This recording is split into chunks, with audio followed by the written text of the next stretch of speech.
Pessoal, boa tarde a todos os nossos telespectadores. Mais um episódio do Politicquestion, né, Dan?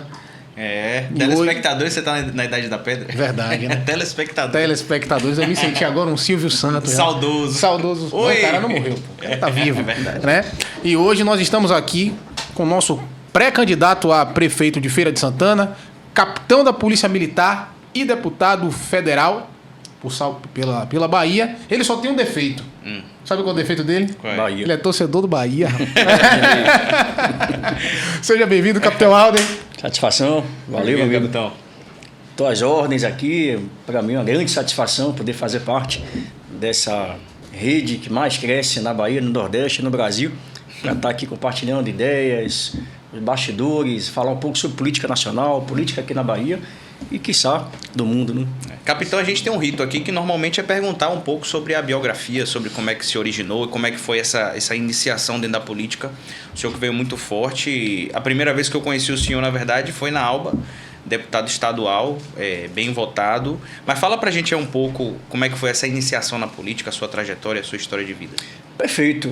Inicialmente, meu nome é Alden, né? Capitão da PM, há 22 anos na Polícia Militar da Bahia, completados agora dia 18 de fevereiro de 2024. Não tenho parentes policiais, não vim de família de militares e nem de policiais, não venho de familiares políticos, minha família não tem tradição política, todo mundo servidor público, professor da escola pública, tanto do município quanto do estado. Meu pai é professor de faculdade, formado em contabilidade, hoje é auditor fiscal, já há mais de 30 e tantos anos já como servidor público. Minhas irmãs, eu sou caçula, né? Eu tenho mais duas irmãs mais velhas, uma formada em pedagogia, era extremamente esquerdista e nós conseguimos converter, né? Eu ia falar outro termo aqui, exorcizar, mas conseguimos converter, trazer para a luz. E hoje realmente ela defende, sabe, e sempre me manda textos, vídeos, análises sobre política nacional, internacional, entende muito sobre os filósofos que infelizmente são utilizados para essa doutrinação ideológica. Minhas duas irmãs também são professoras, né, do Estado, uma economista, outra pedagoga. Entrei na Polícia Militar com 20 anos de idade. Passei logo na Academia de Polícia Militar, foi meu primeiro concurso. Eu fui o 36º de 136 vagas à época. Foi um concurso muito disputado em 2000. E aí comecei o curso em 2002. Teve a greve da polícia em 2001, demorou quase um ano e pouco para chamar e tal. Aí ingressei dia 18 de fevereiro de 2002. E fui durante 4 anos moldado, treinado para o exercício da atividade policial militar. E de lá para cá desenvolvi uma série de atividades, a maioria delas em unidades especializadas da Polícia Militar, com exceção da primeira, que foi a minha primeira unidade. Fui trabalhar no 19º Batalhão Jequié. O senhor também é oriundo, estudou no Colégio da Polícia Militar? Estudei no Colégio Militar, CPM, de Desejos. Lá eu formei no ano de 2000. E aí passou mais um ano fazendo pré-vestibular, aquela coisa toda, e fiz o concurso da PM, da UNEB. Foi o primeiro concurso que eu tinha passado. E aí passei pelo 19º Batalhão, formei em 2005, fui para o 19º Batalhão, em Jequié. Passei quase 2 anos, retornei para Salvador, fui para o Esquadrão de Motociclistas, Águia, onde permaneci por quase 3 anos e meio. Depois fui convidado, né, para a Academia de Polícia Militar, onde eu fui formar novos oficiais da Polícia Militar.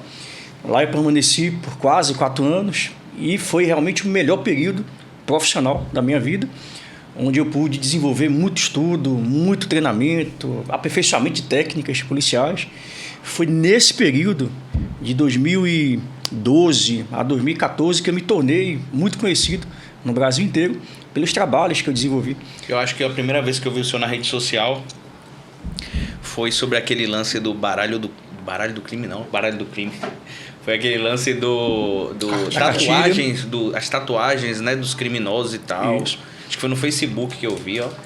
Eu fazia muita divulgação daquele material, dei muitas palestras em faculdades de medicina, de direito, pedagogia, funcionários que trabalhavam direto e indiretamente com a parte criminal, enfermeiros, foram assim diversos segmentos, não só policiais.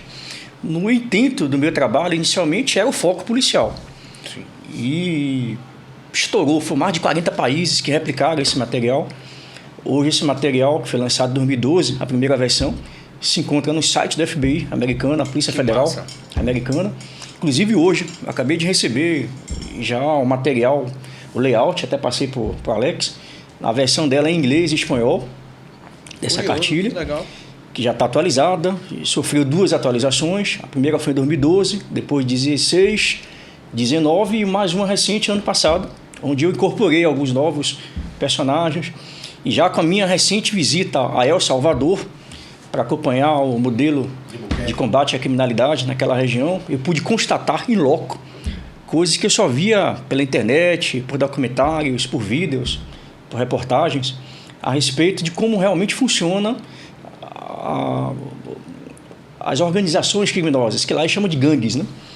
Então, capitão, me perdoe até te interromper, porque o senhor está falando da biografia e, tipo assim, eu acabo puxando uma coisa ou outra, quando eu vejo, às vezes posso até fugir do assunto. Sim. Mas isso que o senhor está falando é muito rico de se explorar. E como o senhor tem uma certa experiência e vivência nisso, me bateu uma curiosidade. Certo. Não sei nem se eu posso falar isso aqui, mas o senhor disse que foi para El Salvador, teve essas experiências, e acredito que o senhor, nessa vida, tanto na vida de segurança pública quanto na vida política, o senhor sempre esteve envolvido nas pautas de segurança pública.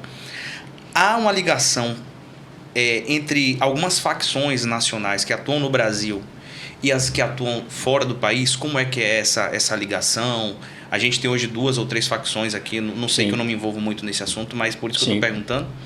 Tem alguma ligação forte entre facções externas e as que atuam no Brasil? Eu vou lhe ser mais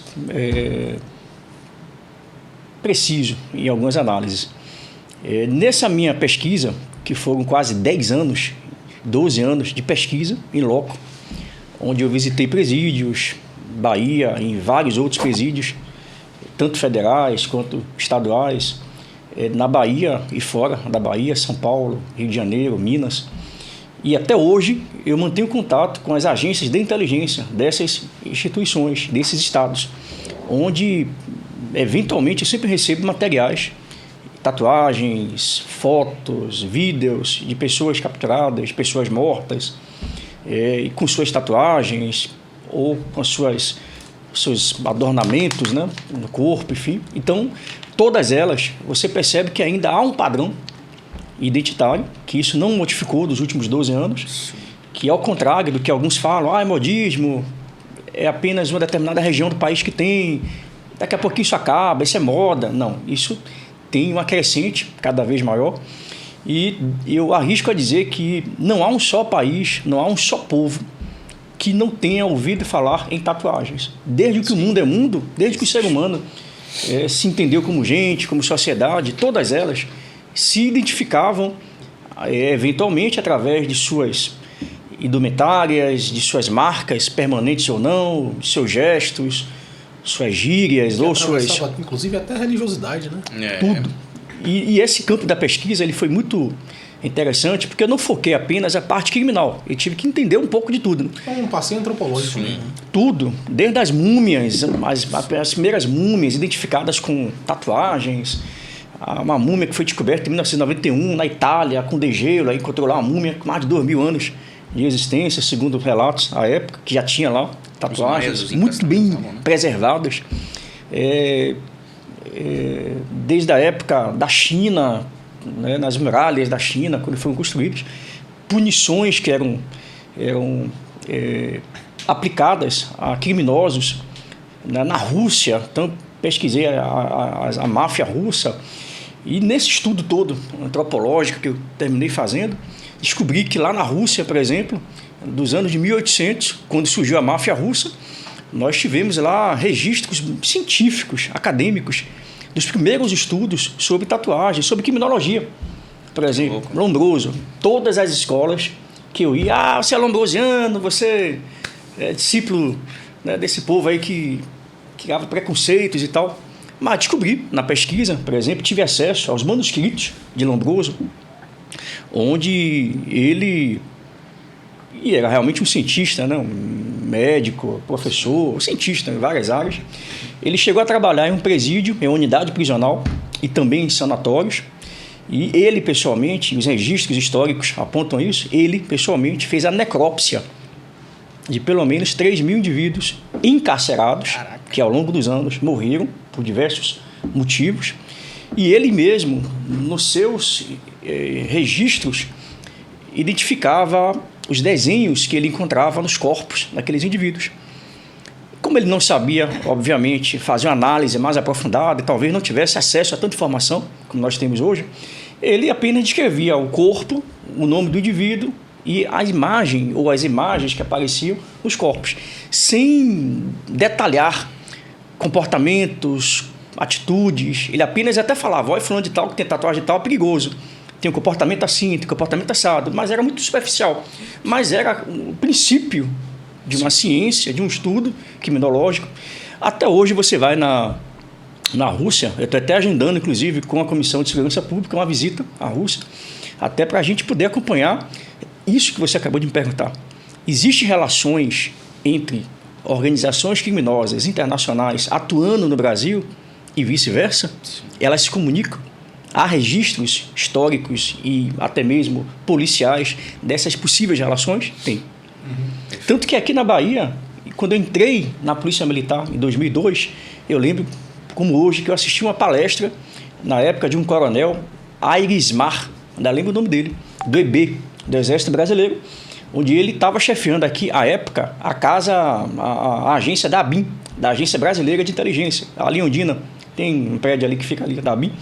Então, ele citou em uma das suas aulas, naquela época, e eu não tinha nem noção desse mundo criminológico, essas questões de tatuagem, mas lembro bem, ele dizendo, olha, aqui na Bahia, na linha verde, né, nós temos vários registros da atuação de organizações criminosas internacionais. Tanto que na minha pesquisa eu identifiquei líderes de máfia chinesa, israelense, em São Paulo você vê muito a Yakuza. Inclusive são 4 famílias que dominam a Yakuza no mundo inteiro. Uma delas está no Brasil, especificamente em São Paulo. A família dela é representada por um losango. Ela tem no carro, tem na entrada da casa, tem uma reportagem do Fantástico de 15 minutos só falando da Yakuza e desta família Yamaguchi, que atua aqui no Brasil.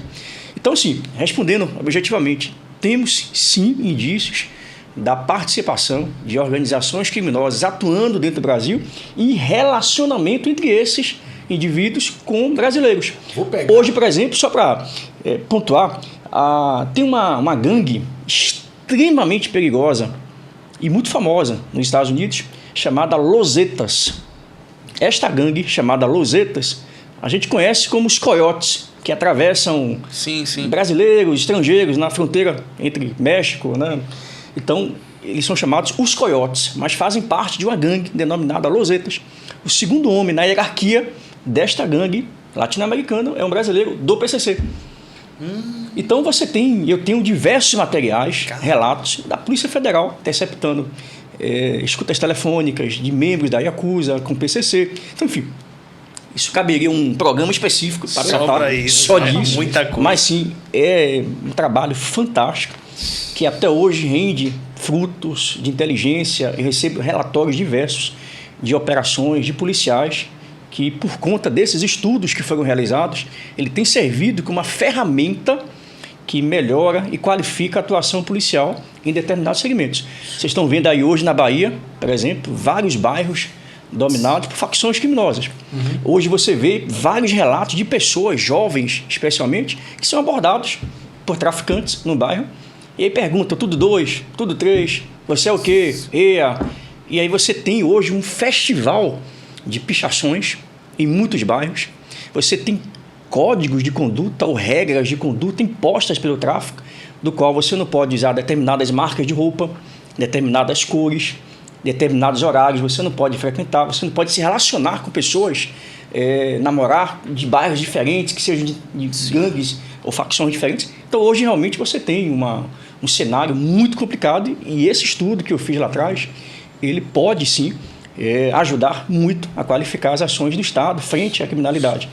E de lá para cá eu não observei, sinceramente, nenhum avanço no sentido de Polícia Federal, a própria BIM. Eu fiz uma palestra para a BIM, fiz uma palestra para integrantes da Polícia Federal, da Força Nacional, e pouco se sabe sobre esse trabalho. Uns já viram, já leram em algum local que tem a cartilha, mas eles não estudam isso de maneira institucional. Então isso é muito ruim. Agora, esse negacionismo, o senhor atribui a quê? Por que isso não é tratado de uma forma como se todas as pessoas devessem ter acesso a essas informações? Por que há esse negacionismo na sua leitura? Eu não sei, eu não acharia, eu não daria esse nome de negacionismo. Talvez assim, durante muito tempo, aqui na Bahia, vou dar um exemplo, Bahia.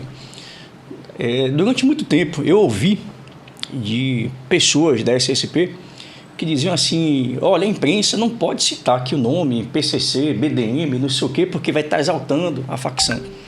Então havia uma ideia equivocada de que em não se nominar determinados grupos criminosos poderiam, de alguma forma ou de outra, estar potencializando, né, fortalecendo a imagem deles, dando respeito, dando respaldo à atuação deles, transformando-os em heróis até. Mas isso é uma visão equivocada. Em muitos países do mundo, eles de fato enfrentaram o problema, reconheceram que o problema existe, que as facções existem e que, portanto, ao reconhecer a existência delas, eles passaram a identificar e estudar o modus operandi, como é que ele funciona, como é que ele de fato se organiza, como é que é esse movimento. Sim. Então eu descobri rituais de iniciação, por exemplo. Eu descobri, na época do famoso pacote anticrimes, proposto por Sérgio Moro, era muito bom o projeto, muito bom, que foi fragmentado, foi desmantelado, mas lá, naquela época, já previa, por exemplo, o agravamento da pena da eventual condenação de indivíduos que houvesse, segundo provas de fato, alguns indícios muito bem elaborados, do pertencimento daquele indivíduo a organizações criminosas. E como é que se comprovava isso? Não ficou muito claro naquela época. Sim. Então, como eu não estava na Câmara dos Deputados, muito ficou. Como é que prova que fulano é do PCC, que fulano é do Comando Vermelho? Hoje eu tenho indícios que demonstram indícios muito fortes. Não só pelas tatuagens, evento, e aí digo e repito, para você que está nos assistindo, que ainda não teve acesso à cartilha, que ainda não viu esse material, não leu sobre esse material, de forma alguma esse material teve ou tem o objetivo de discriminar pessoas que tenham tatuagens. Ou pior, criminalizar aquelas que tenham tatuagens. São tatuagens específicas. Pouco me importa se é uma borboleta, se é um beija-flor, até mesmo um palhaço, que é atribuído eventualmente a casos de homicídios de policiais. Na minha pesquisa, que foi feita de campo, e como é que foi feita a pesquisa? Só para a gente ter uma ideia de como é que foi feita. Primeiro, eu fui sem preconceitos. É a primeira coisa. Algum. E, aliás, eu lhe afirmo, em 2004, quando eu comecei a fazer essa pesquisa, pouquíssimos materiais tinha sobre o assunto. Se você pesquisasse a época na internet, você acharia um material do Carandiru, que até o Drauzio Varela participou da elaboração desse material. Uma cartilha antiga de São Paulo, da PM de São Paulo, era intitulado Manual de Força Patrulha, onde tinha alguns elementos, o mesmo do Carandiru, que eram imagens muito antigas, os 3 pontinhos, papaléguas, tinha um Saci Pererê, tinha alguns desenhos que não eram usuais, não eram comuns, eram de muito tempo. Só que qual foi a diferença do meu trabalho para estes 2 que eu encontrei à época? Eles não diziam por que o palhaço, por que a Índia, por que a carpa. E como é que esta imagem ele se espalhou por todos os presídios no Brasil? Estas imagens que eu identifiquei aqui também existem em outros países? São os mesmos significados? Sim. E aí foi que eu consegui comprovar. E por que meu trabalho repercutiu em mais de 40 países à época? Porque a maioria das imagens que eu aqui identifiquei também encontrei fora. Sim. Na Rússia tem um palhaço, Estados Unidos tem um palhaço, no México tem um palhaço. São ideias importadas mesmo. Pronto. E aí veio toda a pesquisa científica se baseia em perguntas. Sim. Acho que o mais difícil Uma tese é elaborar as perguntas Sim, é verdade. do que as respostas. Então eu me perguntei, e quando é que chegou no Brasil? Em que momento isso teria sido importado para o Brasil? Essas ideias de organização, de tatuagem, de gestos, marcas, principalmente no período militar, da chamada contra-revolução, a ditadura militar. Porque você misturou presos políticos, você misturou muita gente ali dentro. Então foi um período que a gente observou a evolução e a organização e o surgimento de organizações criminosas que nós conhecemos hoje, PCC, dentre eles, Comando Vermelho. Então, nesse período, pós-64, foi que a coisa começou a se organizar, a se formatar. E um detalhe interessante é que também passamos a receber, em um determinado momento da história, nos anos 40, 30 em diante, muitos imigrantes, muitos estrangeiros, italianos, portugueses, europeus, de uma forma geral, que já carregavam essa cultura. De lá. Que lá só na Rússia, desde 1800, já existia. Aí você vem chineses, vem japoneses, que há milhares de anos já havia a prática de punir estupradores com a marca na testa, criminosos com a marca na testa, como foi na Rússia. Começou assim, com penas, punindo criminosos por certos crimes. Então, lógico, o Brasil é um país altamente miscigenado, é um país que atraiu diversas culturas. Então, não tinha como, num mundo globalizado, o Brasil também não passar a adotar, eventualmente, essas culturas, né? E especialmente no mundo criminal não é diferente. A maçonaria é assim. Tem símbolos, tem marcas, tem roupas, tem gestos, tem falas. O mundo militar tem suas marcas, tem seus gestos, tem suas continências. Então, qualquer organização, qualquer grupo que busque se identificar e ser identificado, busca através disso. Eu acho que é da humanidade, né? A primeira coisa que o ser humano tentou quando surgiu... Busca pertencer a alguma coisa. Alguma coisa e se comunicar. E eu Sim, acho que faz parte da linguagem da comunicação. Faz parte. A gente não tem como... Eu imagino que mesmo que a pessoa acredite em Jesus ou que acredite no Big Bang, ele vai entender que o surgimento da humanidade, da sociedade, começa na comunicação. Comunicação. Você precisa se comunicar. E eu acho que esse estudo do senhor é tão importante que eu acho que pode resolver toda a chave da criminalidade no Brasil, da identificação. Eu acho que é muito importante. Ajuda muito. E lá em El Salvador, eu confesso, mesmo tendo feito esse estudo e sabendo que realmente existe essa comunicação simbólica, e ela é muito diversificada, eu tomei um choque. Eduardo Bolsonaro, delegado Ione, Ramagem, delegado Ramagem, o coronel Ulisses, todos policiais no Brasil, cada um dos seus diferentes estados, cada um com suas diferentes histórias, eles ficaram impactados. Eles não sabiam da minha cartilha, e já sabendo que... Aí levei exemplares de cartilha, liguei lá para o comandante-geral El Salvador, liguei para o ministro da Defesa, fiz lá um merchandising, me coloquei à disposição. Eles me deram o material deles. Impressionante. Uma quantidade de elementos simbólicos, e você via todas as celas, e nós visitamos o SECOT, que é o Presídio Federal, que só fica ali criminosos que pertencem a organizações criminosas. Lá a legislação foi tão dura, em especial por conta do presidente Nayib Bukele, ou Nayib Bukele, como chamam lá. Eles modificaram toda a legislação penal, transformando a associação criminosa, que até então que pertencia a uma organização criminosa, como um grupo terrorista.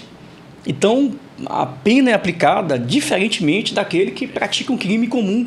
Né? Então, são presídios diferenciados. Até porque também regras tem uma questão diferenciadas. ideológica, né? A intenção de muitas desses grupos terroristas, que eu também concordo que não passam de grupos terroristas, na América Latina se torna partido. Sim. Então, a gente vê vários países aí onde vários dessas células Temos terroristas... exemplo aqui no Brasil, na PT. Organização Organização criminosa que está atuando no Brasil com partido político. Tem vários outros aí, como na Colômbia, né? Você tem hoje o presidente Farc, da Colômbia, outros. era membro da Farc. Isso é... Eu não vou dizer que isso é natural, porque não é natural, mas isso mas é acontece, comum, né? Isso é comum acontecer. Agora, É inevitável essas agremiações buscarem na política não conforto, mas a proteção que o cargo oferece, que a estrutura oferece. Exatamente. Então, chega um certo momento que só o dinheiro, só o recurso financeiro e a violência não são suficientes para blindados. Então, a parte política, fazer parte de algo maior, eles buscam isso mesmo. Deputado, já que a gente está falando, já entrou nessa questão de segurança, de violência, eu sou membro da Comissão de Segurança Pública, toda essa experiência, até pela vida, atividade policial também, né, que precede a sua experiência também. eu tenho uma pergunta. Eu assisti uma vez uma entrevista na qual o senhor participou e o senhor falou deu uns dados ali relacionados à violência na Bahia.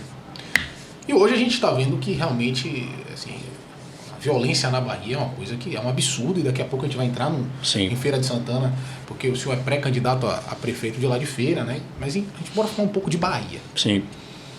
Quando a Bahia deixou de ser um estado seguro, e aí eu quero fazer dentro dessa pergunta já uma segunda. A segunda é, qual é o ideal de efetivo policial para dar uma sensação, pelo menos uma sensação de segurança para as pessoas? E se é só efetivo também, né? E se é só efetivo também. Se é só efetivo também, pode ser.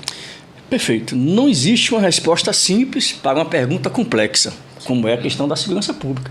Mas assim, é muito pertinente essa pergunta e vale a pena a gente esmiuçar um pouco, porque não é um fator só que tem desencadeado essa onda de violência no Estado. Eu vou lhe dar precisamente quando começou a crescer a violência na Bahia.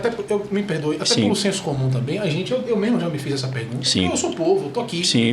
Né? Porque às vezes as pessoas podem pensar, mas fulano de tal é um governador, ele é um deputado. Não, pô, ele é um cidadão também, ele não nasceu daquele jeito.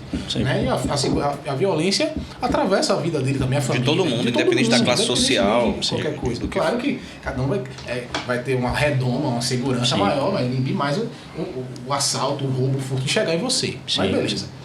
O que eu me perguntava? Tá tendo muitos assaltos, muitos furtos e tal, em determinados bairros, em determinadas regiões. É porque tem pouca polícia. E faz o quê? Faz mais concurso? Não, bota a polícia, mas continua tendo assalto, continua tendo homicídio. O que é que a gente faz? Como é que a gente resolve isso? Perfeito. Não é fácil resolver isso, mas eu vou lhe dar aqui, talvez, mais perguntas do que respostas. Sim.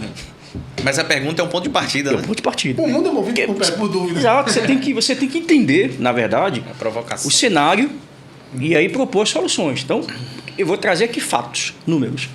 Independente de eu estar hoje no PL, ser oposição ao governo do PT, que sou realmente de fato, mas não estou aqui como político, como técnico.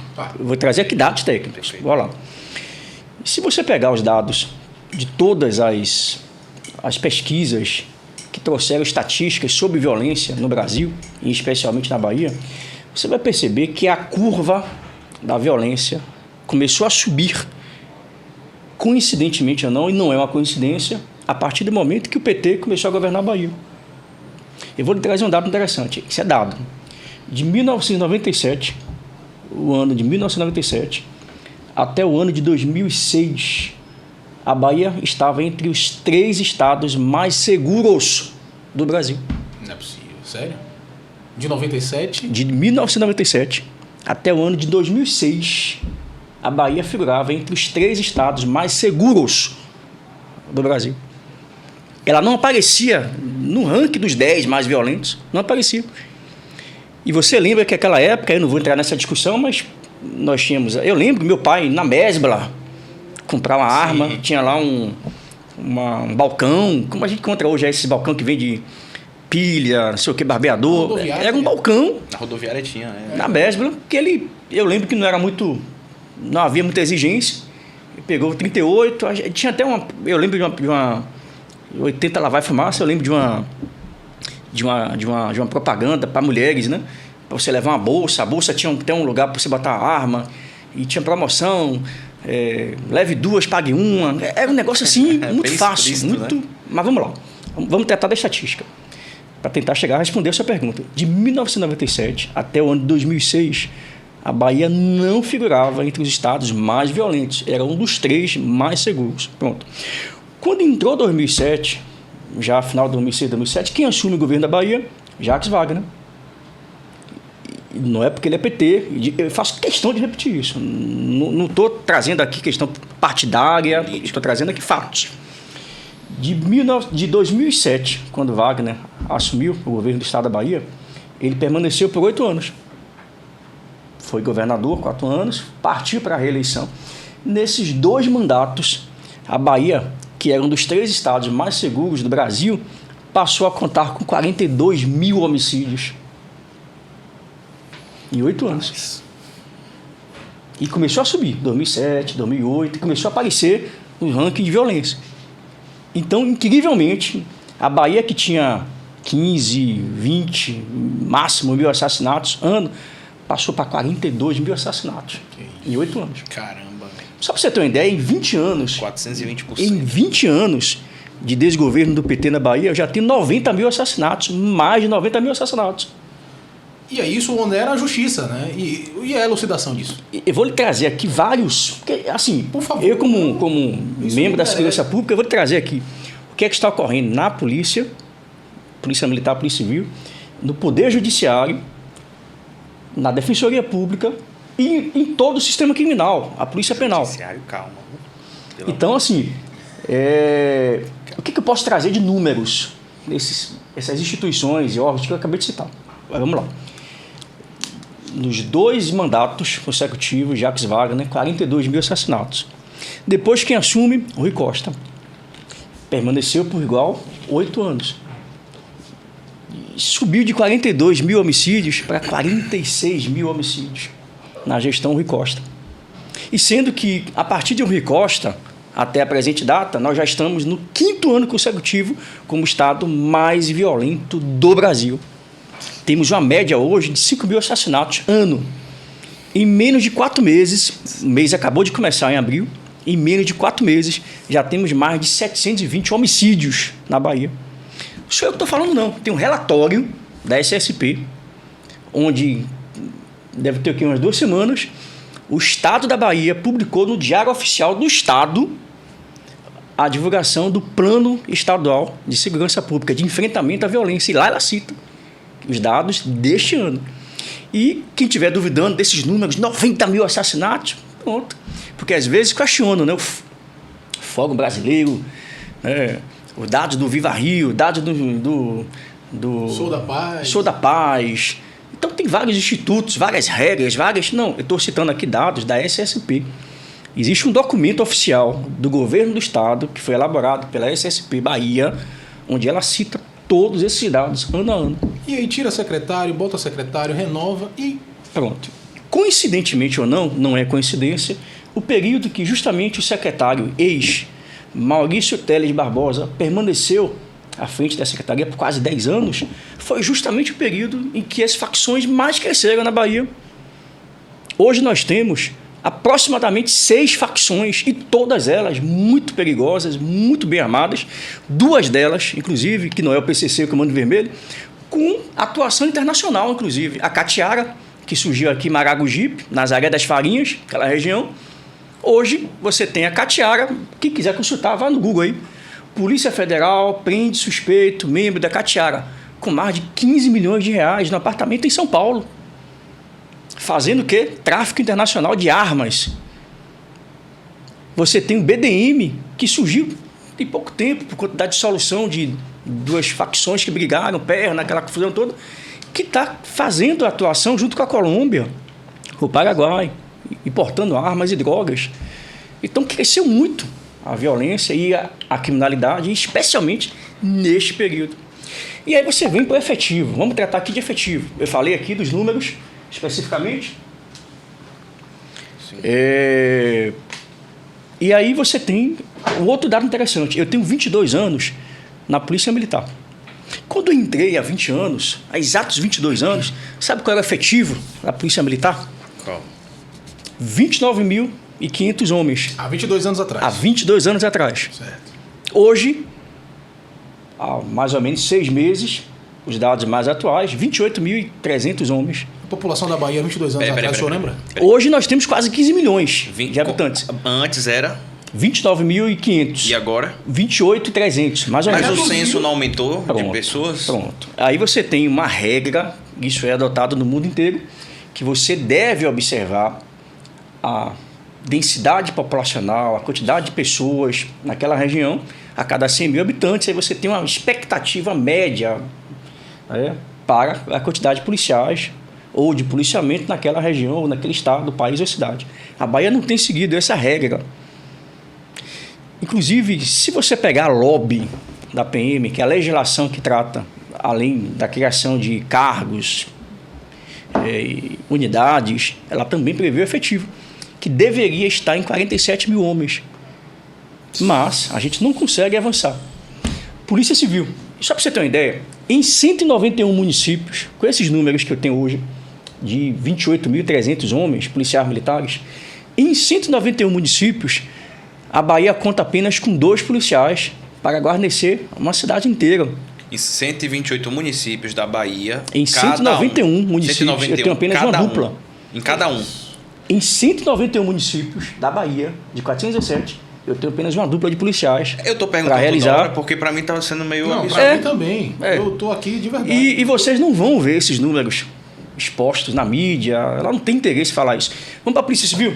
Pronto. Hoje anunciou a entrega, né, a entrega para a sociedade, quando eu digo, de 700 novos policiais civis que estavam em formação já há um tempo. E aí ele falou, brincou, mas a gente não vai poder mais falar que tem apenas 5.300, 5.700, 5.300 policiais civis no Estado. Para o Estado inteiro.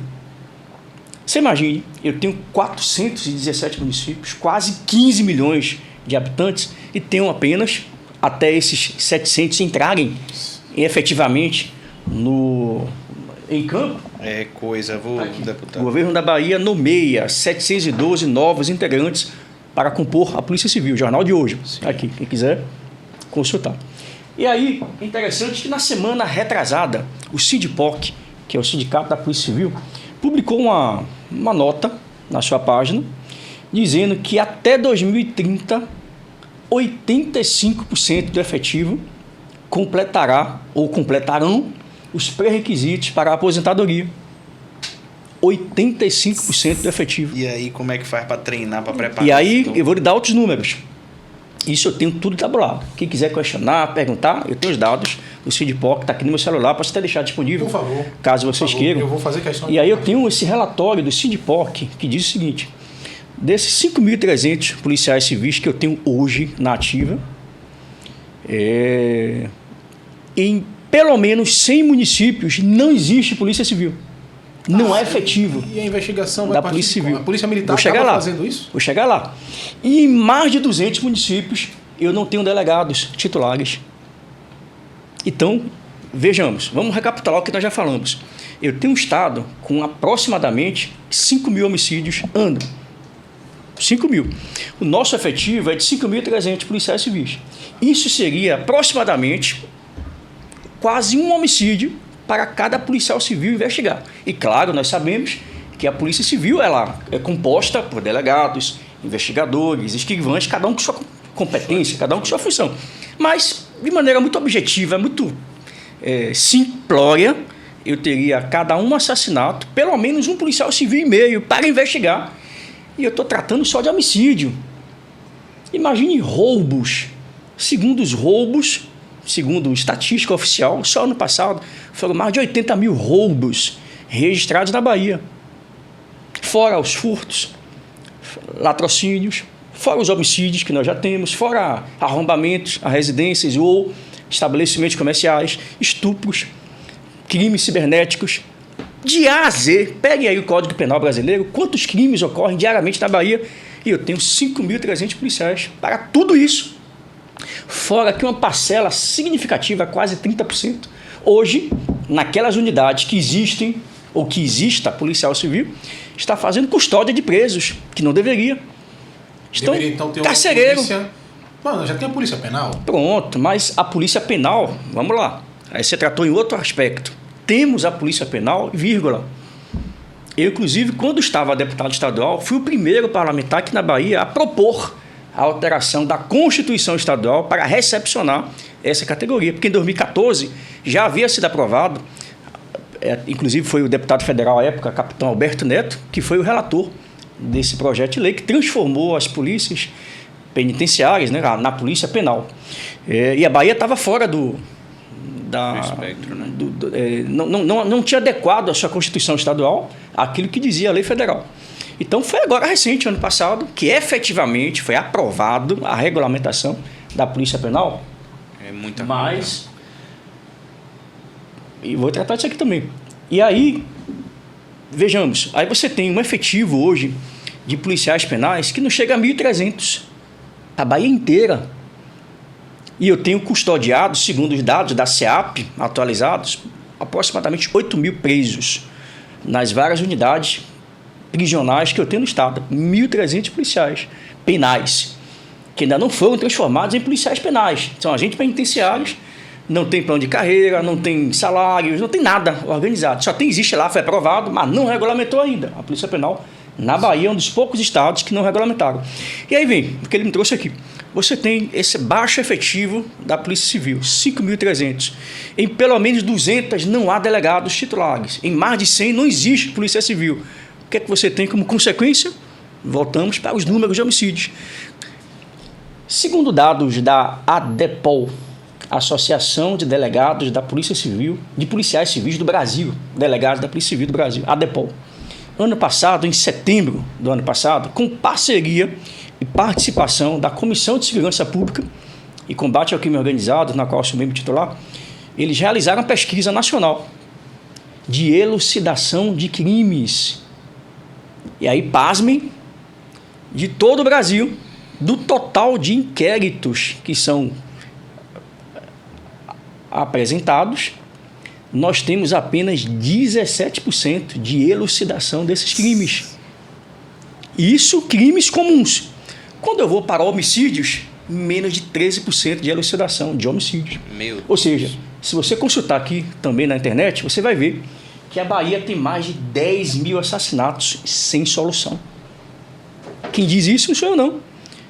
É o CNJ, o Conselho Nacional do Ministério Público. Tem várias reportagens de 2014 para cá, onde a Bahia tem mais de 10 mil assassinatos sem solução. Então, tudo isso faz com que um país que não tenha uma polícia efetiva, que em número suficiente, bem preparada, equipada, bem treinada, né, com a formação adequada à realidade que ela enfrenta hoje um policial militar e igualmente policial civil, ele passa um tempo na academia, dá 200 disparos. É muito menos do que um CAC, um caçador, atirador, colecionador. E aí, trouxe aqui, a Bahia é o segundo estado com pior taxa de elucidação de homicídios do Brasil. Então, tudo isso aqui que eu estou trazendo... Então, corre um sério risco da gente, sei lá, com um familiar, alguém... Então, a chance hoje é de alguém ser assassinado e de 1 a cada 10, apenas 2 homicídios são elucidados. Então, isso é muito grave. Isso é muito grave. Então, assim, é efetivo? É, também. A falta de efetivo faz com que haja uma série de consequências. Primeiro, na Polícia Militar, excesso de trabalho. São policiais que são o tempo inteiro sendo empregados diariamente, diuturnamente. Aquela tal folga, 24 horas por 72, 24 por 48, não existe. Hoje, a maioria que está nessa escala, ele sai da escala, já vai para outro serviço, já vai para outro, já vai para o Barradão, já vai para Fonte Nova e vai sempre trabalhando de galho em galho porque ele ganha mal. Um dos piores salários do país. Isso atrapalha o psicológico. E aí você tem que ir o tempo inteiro com a criminalidade muito sem alta. Descanso, né? Segundo o Fogo Cruzado, o Instituto Fogo Cruzado, que montou um escritório aqui na Bahia, são mais de 550 tiroteios em Salvador, registrados em menos de 3 meses. Então, assim, quando a gente conta isso, quem está ouvindo, que negócio é esse, rapaz? Não é normal. Me diga um país do mundo que não esteja em guerra que tem esses números. Nenhum. É zero. Não existe. Então, a gente realmente vive uma guerra urbana. Eu, esta semana, não faz parte da minha atribuição, mas terminamos por desenvolver isso. Eu estava cuidando de um processo de um policial militar que se envolveu no auto de resistência e todo o processo, todo arredondado, todo bonitinho, e foi para júri popular. Mesmo havendo, por parte da promotoria, a não estabelecimento de materialidade, não houve absolutamente nada que pesasse contra o policial, mas entenderam que deveria ir para júri. Quando não se consegue a prova de que puniu, o que está certo, o que está errado, joga para o júri. Joga para o povo. Aí imagine um policial desse, aí você precisa ver o texto que ele mandou.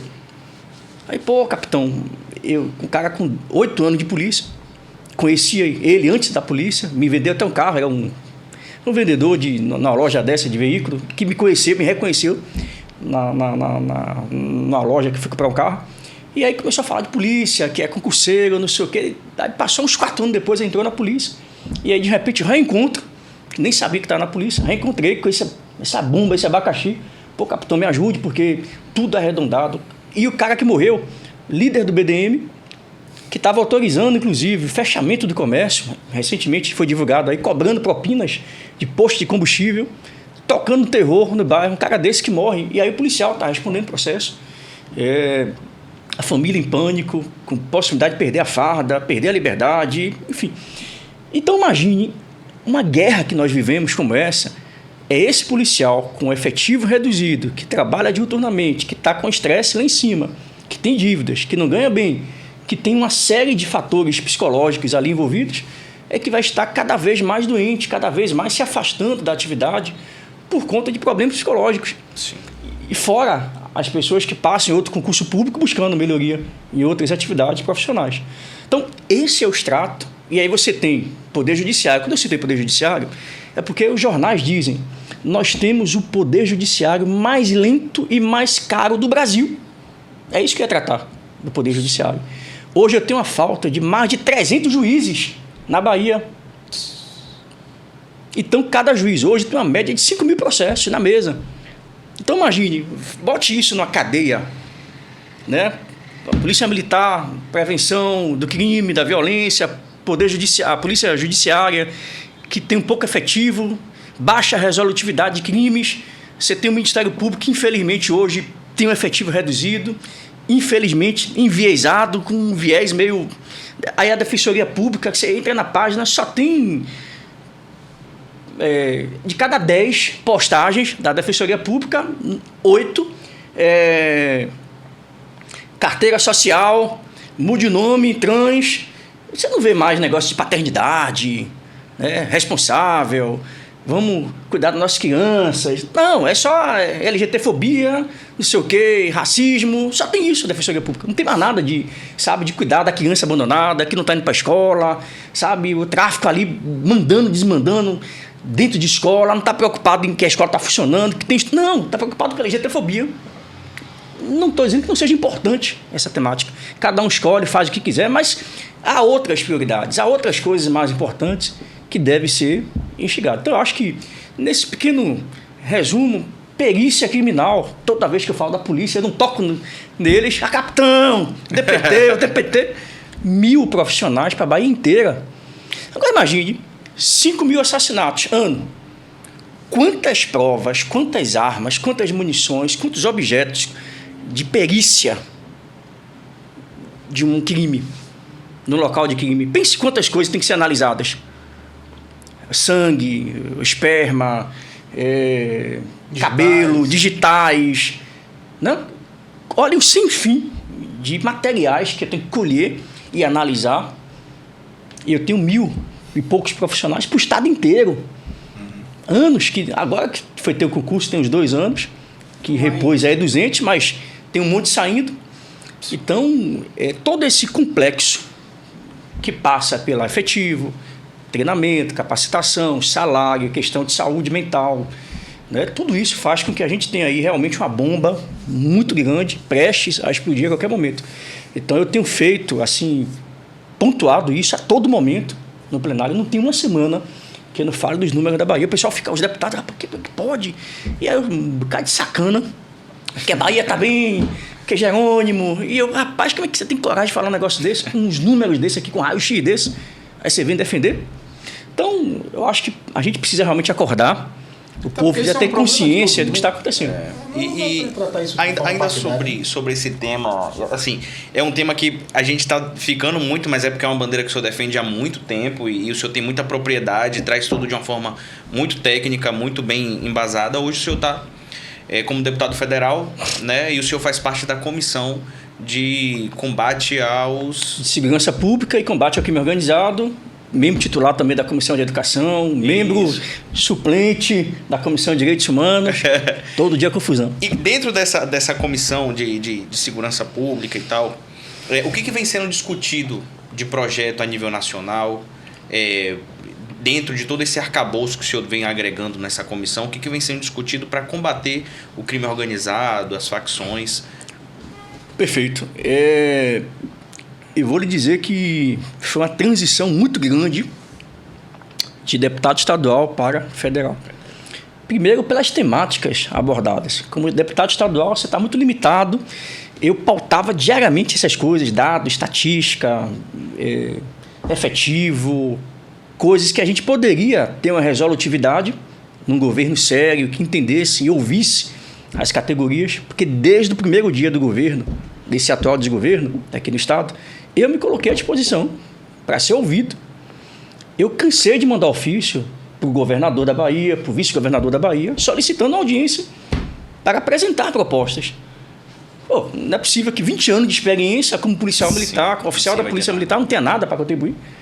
Então, a todo momento que eu encontro um dos dois, no aeroporto, no saguão aqui, acolá, governador, vice-governador, cadê nossa reunião, cadê nossa pauta? Vamos marcar, e sempre fugindo pela tangência. Então, eu sempre me coloquei, eu sempre digo, olha, estou oposição hoje a esse desgoverno, mas não quer dizer que eu estou contra a população, que eu não vá contribuir, sugerir com pautas, com ideias, com propostas. Eu destinei, só ano passado, quase 5 milhões de reais para a segurança pública, a aquisição de veículos blindados. Inclusive, foi um projeto meu, de minha autoria, quando eu estava deputado estadual. Eu que indiquei para a Polícia Militar, para o governo, a aquisição de viaturas semi-blindadas, ou parcialmente blindadas. Foi um projeto meu.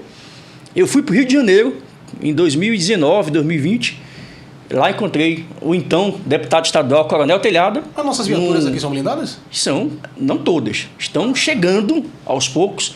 Foram adquiridas 50 e poucas, 58 viaturas este ano. Só 50? Assim, 58. É um avanço, mas é muito... Segundo o governo, há um cronograma de substituições de viaturas. Que no primeiro momento, unidades especializadas, cidades que hajam uma maior propensão a troca de tiros, regiões fronteiriças ou de divisas de estados, né?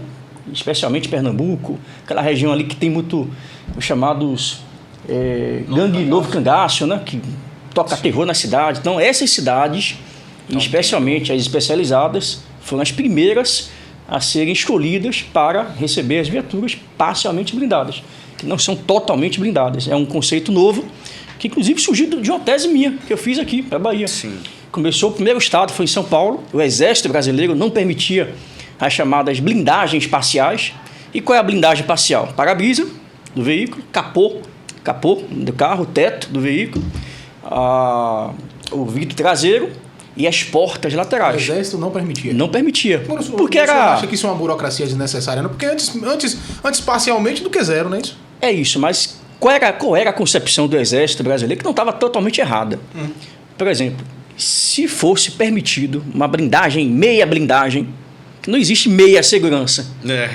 A visão dele é essa. Então, se você pega, você como civil, cidadão comum, não, mas se eu tenho a opção de pegar um carro blindado totalmente, 200 mil, e eu vou pegar um meio blindado com 80 mil, eu vou no 80 mil. Sim.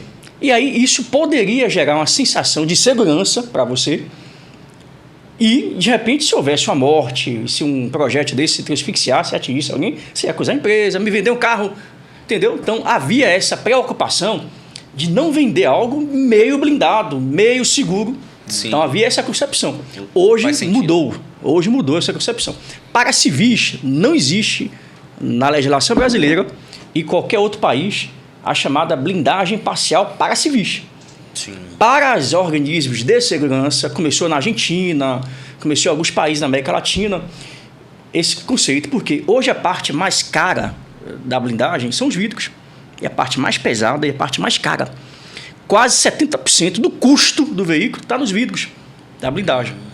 E o peso do veículo, o material do veículo. Então, quando você blinda um veículo totalmente, eu vou gastar muito mais combustível, as peças vão se desgastar muito mais. Eu tenho uma realidade que as fábricas que fornecem os veículos para as polícias não são veículos fabricados para aquela finalidade. Sim. Eu compro um veículo de passeio e blindo. Então, normalmente, o presídio, onde eu conduzo os presos, é uma mala, é um bagageiro, não um local específico para presos. Nos Estados Unidos, lá os veículos são fabricados. Então, se eu sou taxista, o veículo é fabricado para aquela finalidade. Então, você tem conforto, agilidade, você tem um motor barato, você roda muito. Então, você tem... Ou seja, as pessoas que trabalham com aquele tipo de atividade são ouvidos. É feito testes, pesquisas. Então, Qual deveria ser uma realidade um veículo policial? Durabilidade, conserto barato, velocidade, tem menos peso, mais agilidade, suspensão reforçada, blindagem, com todas essas características. Então aqui não tem isso. São veículos que é o menor preço global. Ou seja, a fábrica que ofereceu o melhor preço ou o menor preço vence. Eu fiz um estudo em 2012.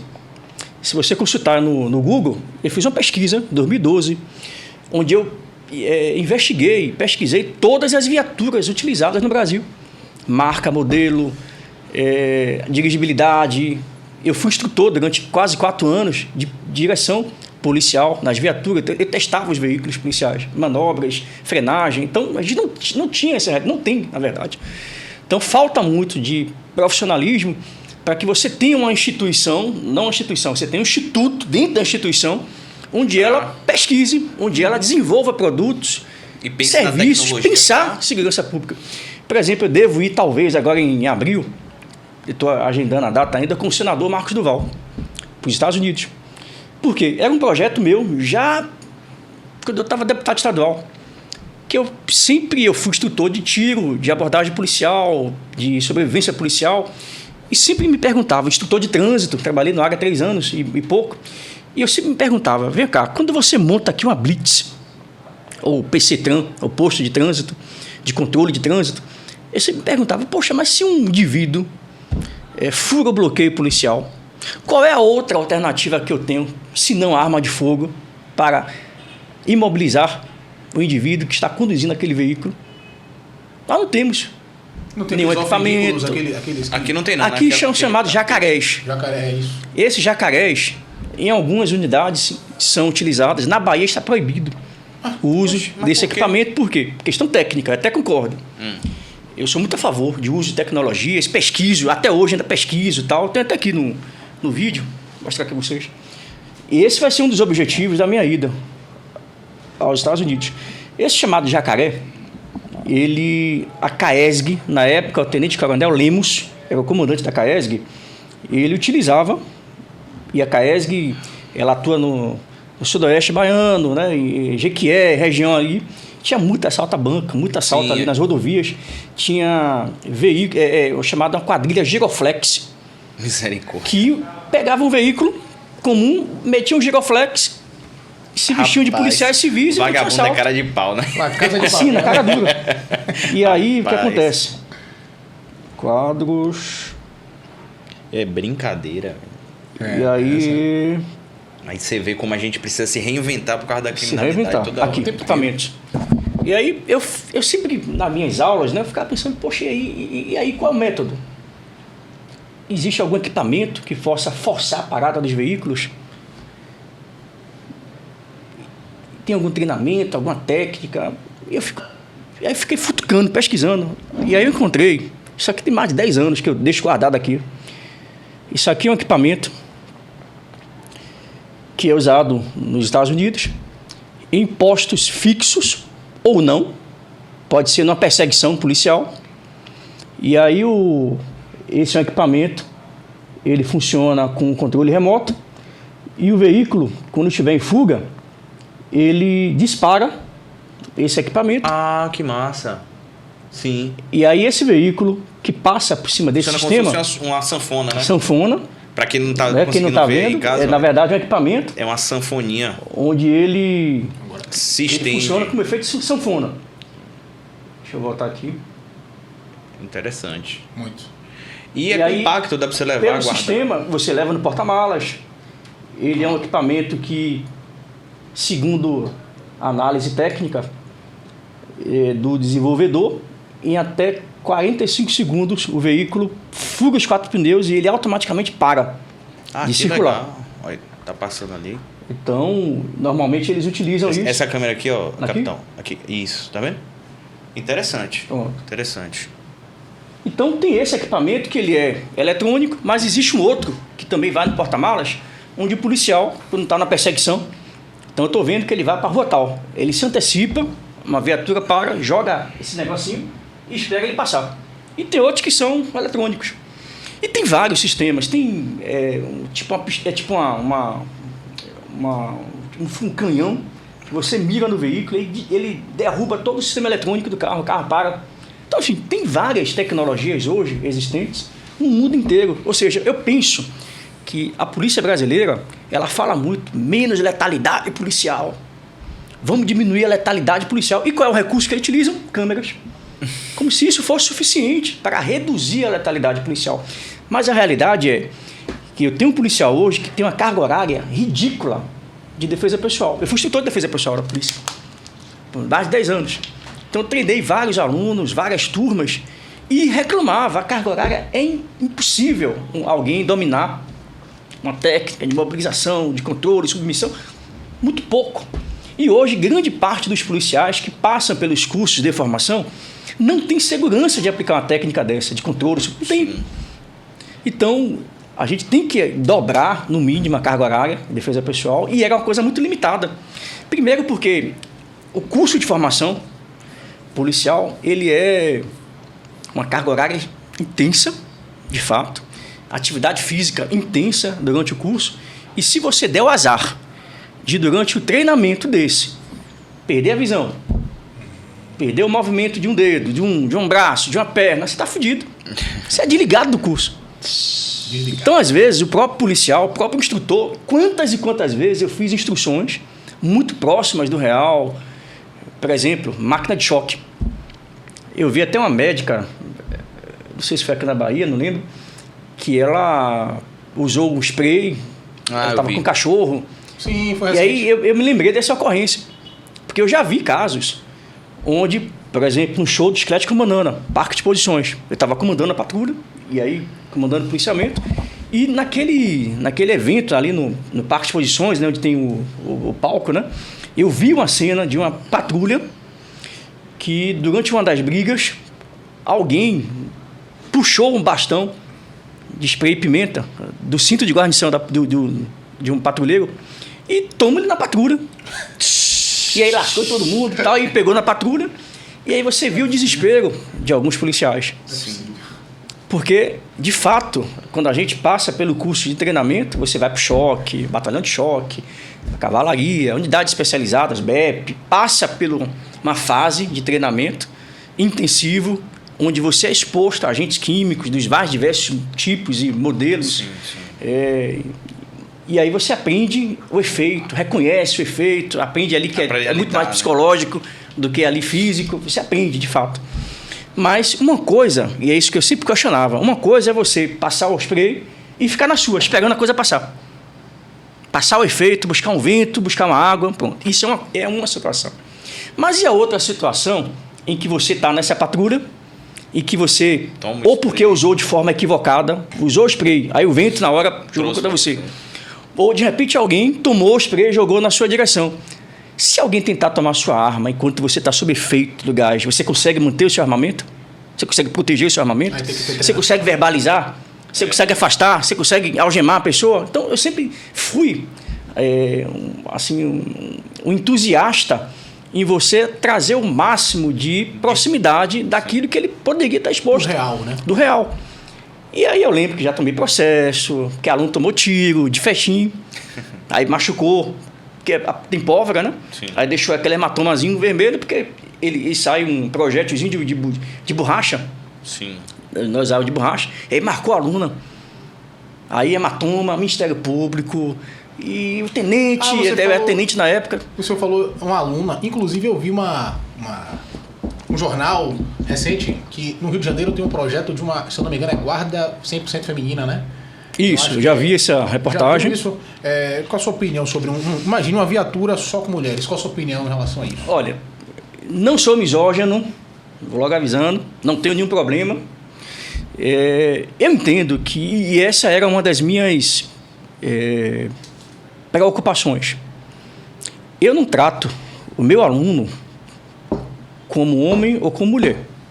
Eu trato como policial, como profissional que tem que atuar frente a ocorrências policiais e diversas, que vai requerer daquele indivíduo controle emocional, controle da agressividade, força, algumas vezes, técnica e uma superação de diversos desafios.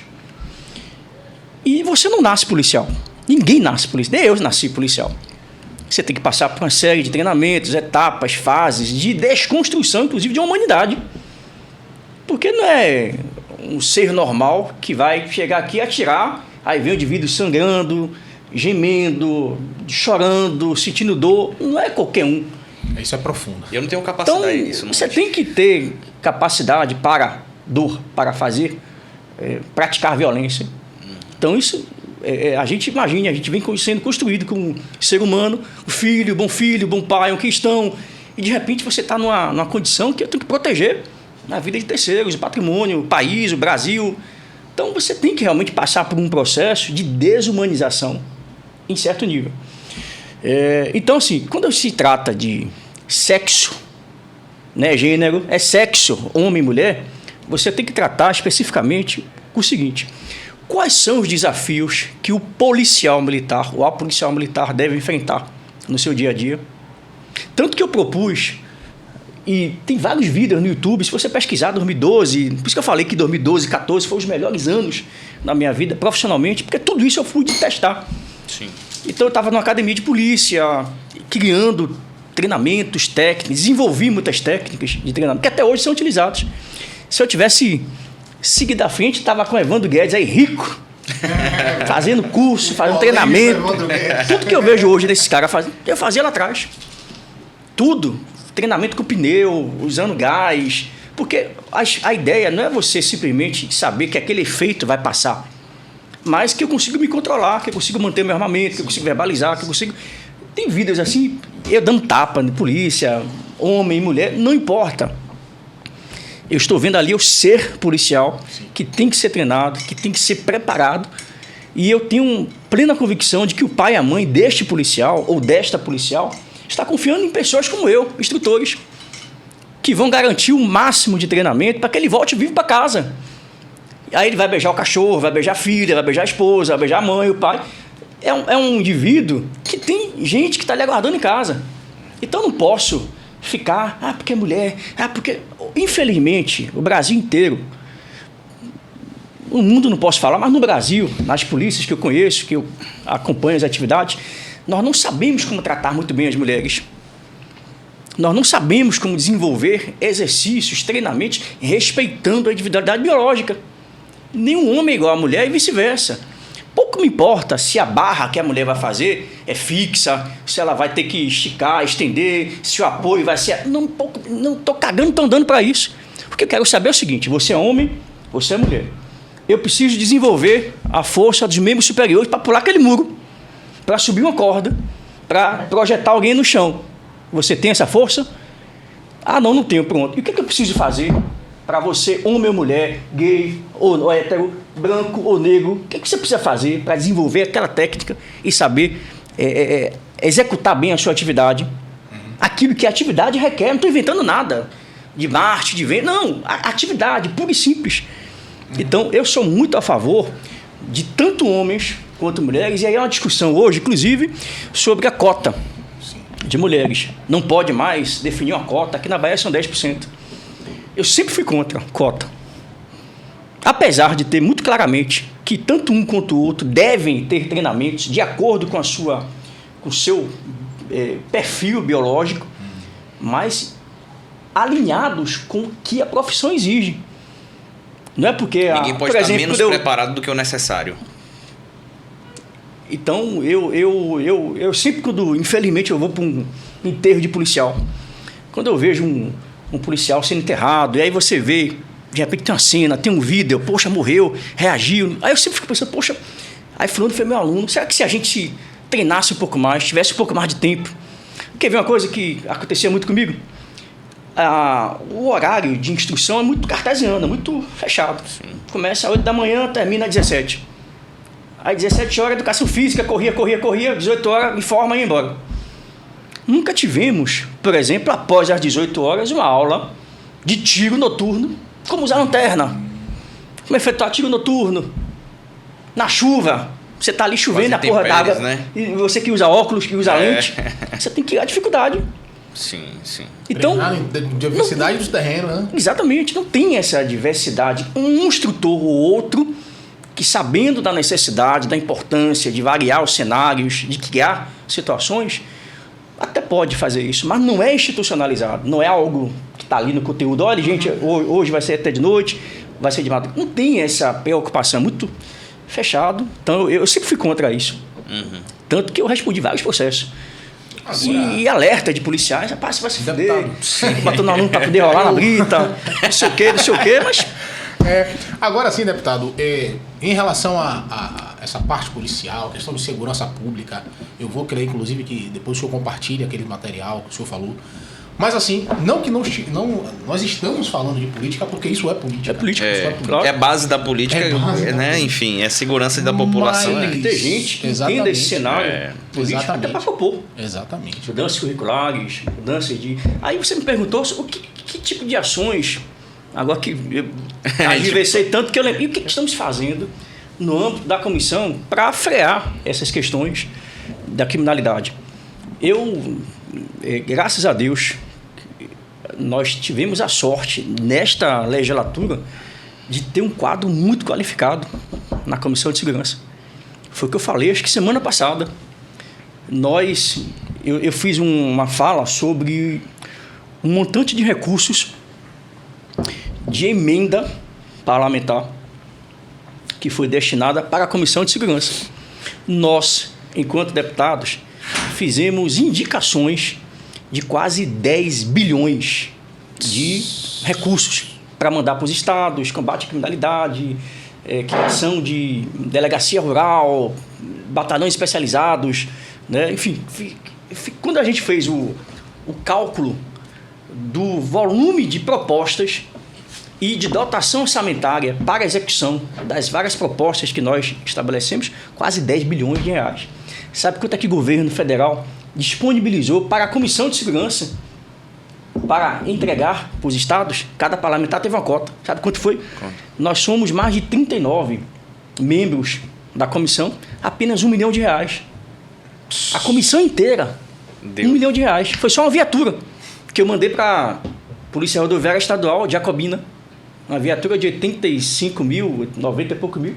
E aí cada deputado da comissão destinou uma viatura, podia ser padronizada ou não, por seus respectivos estados ou cidades de sua preferência. R$1 milhão somou. Deputado, agora, isso emenda impositiva, né? Não, essa é de Ministério da Justiça. A impositiva é outra. Tá.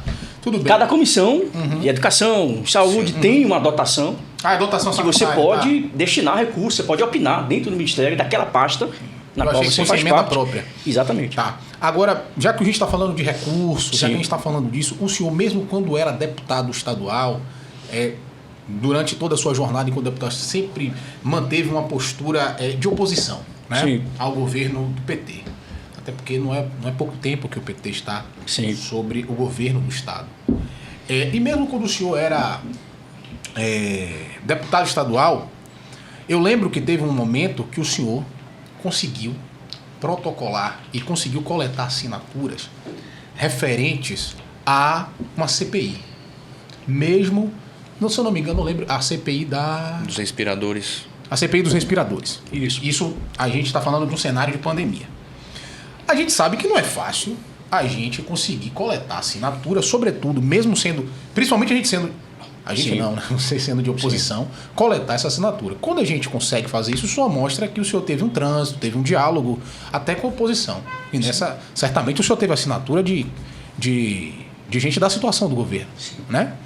E que pediu isso? E tem outra coisa também, se eu não me engano, essa CPI foi arquivada, ou como é que foi? Teve Aqui na Assembleia. Aqui na Assembleia, enfim, foi um trabalho que o senhor deu início, mas que acabou não se dando continuidade. Só para contextualizar, a gente está falando de um cenário de pandemia, onde houve uma suspeita ali. A CPI, para quem não sabe, ela é instaurada para onde a casa investiga, né, supostas fraudes, corrupção, desvio de dinheiro, e houve ali uma suspeita de que o governador do estado na época, Rui Costa, tinha desviado verbas destinadas à compra de respiradores para o combate ao Covid-19. Tudo bem. Em que pé deu isso aí, o deputado, por favor, explique. De maneira bem rápida, eu vou explicar como foi que surgiu essas denúncias.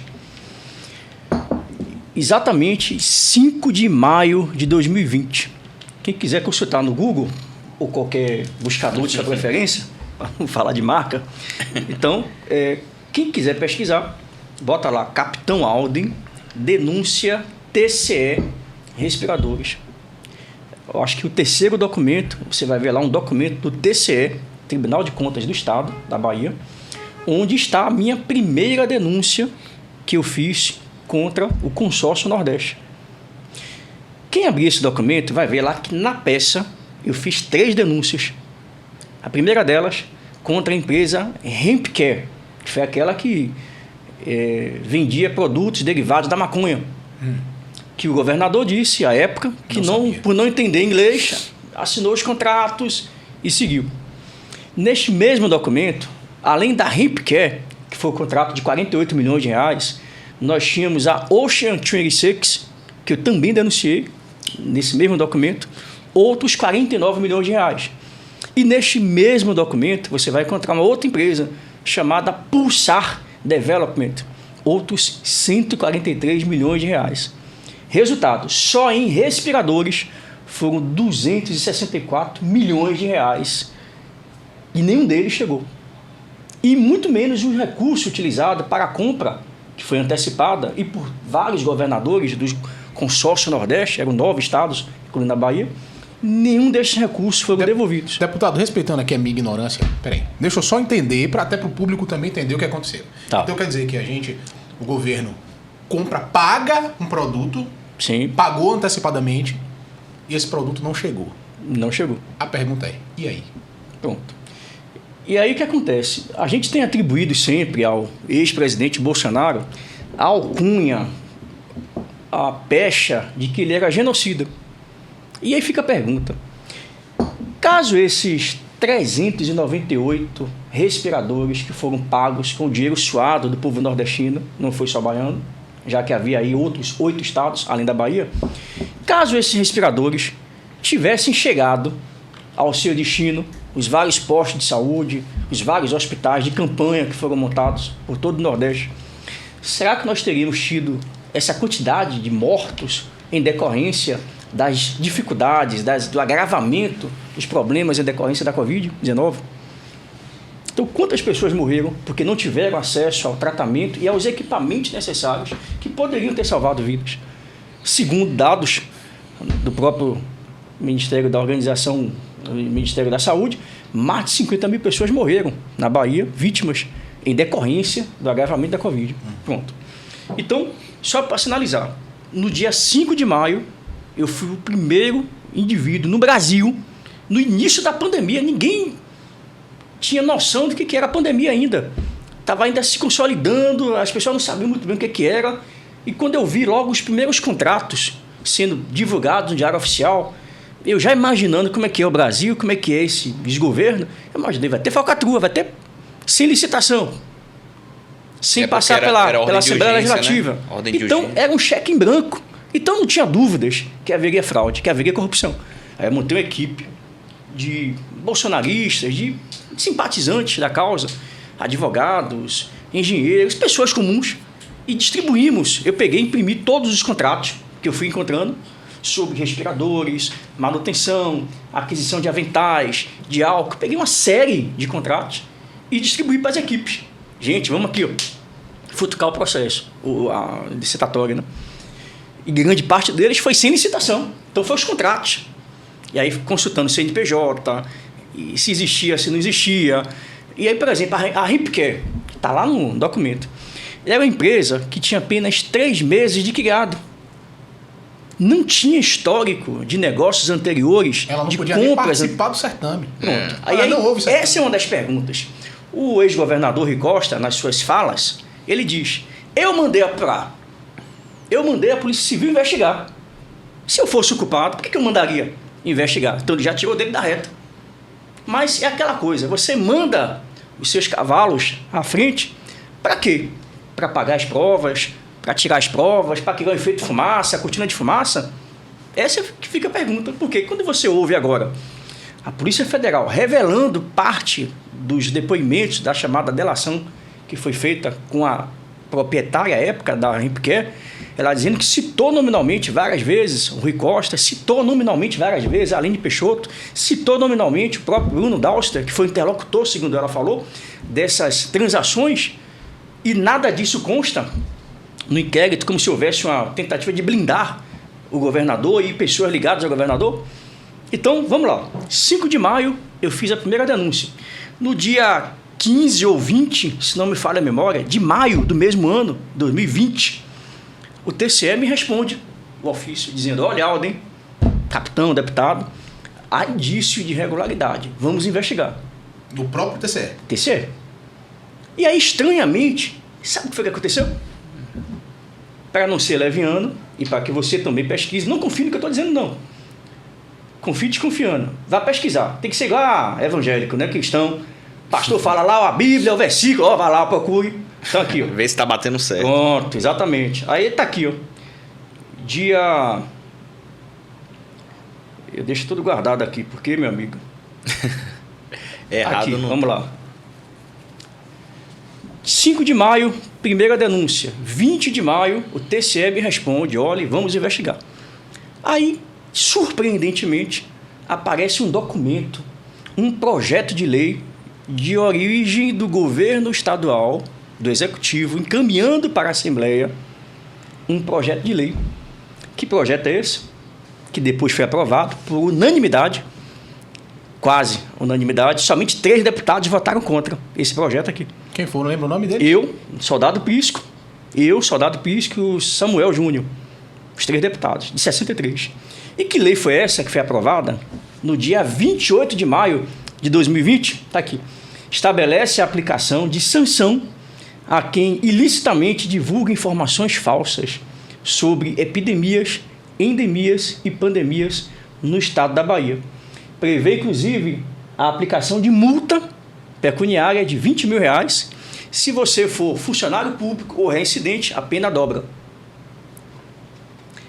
E, estranhamente, após a aprovação desse projeto de lei, a imprensa, ou parte da imprensa começou a não mais falar de respiradores, hospitais de campanha, superfaturamento. Olha quantas e quantas prefeituras no Brasil inteiro foram envolvidas em escândalos. E um ponto interessante, capitão, é que normalmente quando se fala em estado de calamidade, ou o município ou o estado fala que está em estado de calamidade, isso é uma justificativa para abrir a porteira e fazer... Citação, estamos passando por problemas. Que normalmente serão obedecidos. Cagam e andam. A depender dos casos, suspende a eleição e tudo. Só que assim, o que chamou a atenção, tudo bem que estávamos em um momento pandêmico, mundial, Sim. Óbvio, o mundo inteiro estava procurando equipamentos, mas isso não desfaz a responsabilidade da autoridade que está no cargo de governador, ou qualquer que seja o cargo, lidando com recurso público. Então, mínimo de responsabilidade. Imagine, uma empresa que tinha apenas 3 meses de criado, era a segunda nota fiscal. A primeira foi anulada por algum erro qualquer.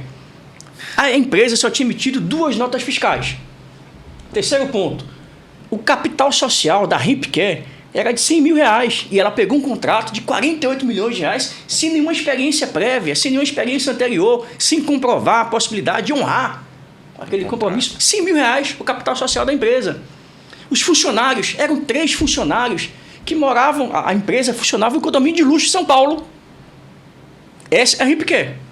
Aí quando você vai para Ocean 26, para Pulsar Develop, porque eu também pesquisei, está no processo, aí você consulta o endereço da Ocean 26, Los Angeles, um galpão abandonado. Eu fui no Google Maps, fui ver o endereço da empresa, olha que capeta no show. Aí fui pegar o endereço da empresa, era um galpão abandonado em Los Angeles. E depois a própria imprensa correu atrás, viu que foi lá em Los Angeles, manteve contato, ficou em segredo de justiça, devolveu não sei quantos, está em segredo de justiça, ninguém sabe quanto foi que foi devolvido. Então, o fato é que houve realmente indícios muito claros, muito fortes, de que alguma coisa de errado aconteceu. Tudo bem, mas aí pronto. Quando eu tive essa primeira resposta de possíveis irregularidades do TCE, foi o que eu fiz. Eu sozinho apresentei um pedido de CPI. Requeri o Ministério Público, requeri o TCE, fui para o jornal, fui para frente da casa da governadoria, no CAB, e gravei um vídeo, tá inclusive no YouTube até hoje, onde eu denunciei quase 8 minutos de vídeo, explicando. Aí apareceu o contrato, o nome da empresa, capital social, tudo, um documento na edição do vídeo. E aí, quando eu falei da Pulsar, cancelaram o contrato, horas depois, no mesmo dia que eu divulguei o vídeo, aí cancelaram o contrato, foi suspenso esse contrato. Mas já tinha pago antecipadamente 140 milhões de reais. E aí, quando teve todo esse movimento, eu fui o primeiro a solicitar a abertura de uma CPI. O que aconteceu? Não tive as assinaturas. Não consegui a assinatura de ninguém. Só tinha a minha. E aí o processo foi arquivado, porque eu tinha que ter 1/3 de assinaturas. Isso em 2020. Aí passa um ano, vai passando a pandemia, vai chegando a pandemia, novas denúncias chegam até mim. Uma delas ficou conhecida como o caso da invasão do Hospital Riverside. O deputado estadual que invadiu o hospital, que ameaçou o vigilante com arma de fogo, que entrou no quarto, que viu a paciente nua, que ameaçou todo mundo. O mesmo Estado que criou uma lei de combate a fake news, punindo até 20 mil reais os seus criminosos, seus, enfim, detratores, a própria página da CESAB botou lá na página oficial: deputado Capitão Alden invade hospital localizado em Lauro de Freitas, Riverside, hospital de campanha. E aí, rapidamente, o Brasil inteiro começou a Veja, não sei o quê, todos os jornais publicando o meu vídeo dentro do hospital, dizendo que estava ameaçando o vigilante. Até hoje não tem um vídeo. E olha que tinham vários celulares, todo mundo, enfermeiro, todo mundo filmando. Não tem um vídeo meu ameaçando ninguém, não tem um vídeo meu armado. Pelo contrário, eu levei uma equipe de filmagem, filmei desde o momento que eu cheguei, falando com o porteiro, chegando no hall do hospital. A diretora está vindo. Aí pronto, eu aguardei, vou aguardar. Aí o próprio funcionário começou a me levar para um lugar aqui, aí vi uma cabine de descontaminação, toda isolada, lacrada, não tinha nem sido entregue ainda. Um hospital que já estava inaugurado há 4 meses, que recebeu 6 milhões de contrato para ter 100 pacientes, ainda em obras, até agora tem obras. Eu moro no lado desse hospital, por uma coincidência, e você passava todo dia, obra, e agora fechou o hospital. Eu quero saber até qual foi o resultado, quantos pacientes, o que foi que fez durante a pandemia, pós-pandemia. Fechou agora o hospital, inativou agora o hospital. Mas, deputado, eu tenho só uma dúvida nisso tudo, uma dúvida de rito, de trâmite, né? Dentro Sim. da Câmara. Aí a gente está na Assembleia aqui, mas aí o senhor consegue coletar primeiramente essas assinaturas, e na hora de fazer essa CPI acontecer, por que ela não aconteceu? Porque aí eu não depende do presidente da Câmara. Pronto, o regimento interno diz claramente que todo processo de CPI, para andar ou para ser válido, eu tenho que ter pelo menos 1/3 de assinatura de deputados. Da base, da oposição, nesse caso, independentes. 20 e poucas assinaturas. Então, 1/3 da casa. E só tinha a minha. Lógico, ninguém queria assinar. Isso em 2020. E aí o hospital invadiu, e eu consegui provar depois que recebeu contrato de 6 milhões, que não havia pacientes, tudo isso eu consegui provar. E aí chega 2021, Rio Grande do Norte, deputado Kelps Lima. Aí o senhor já era deputado federal? Não. Eu estava estadual ainda. Estava estadual ainda. Último Estava ano estadual, de mandato, né? estava no mandato, foi até 22. Sim. Então, em 2020, fiz a denúncia, 2021, quase um ano depois, aí surgiu um deputado estadual no estado do Rio Grande do Norte, que lá a situação dele, completamente diferente da minha, ele conseguiu as assinaturas para instalar a CPI. E foi algo inédito naquele estado. Ele era um deputado considerado de um partido de esquerda, mas que conseguiu as assinaturas. Resultado, começou a apurar.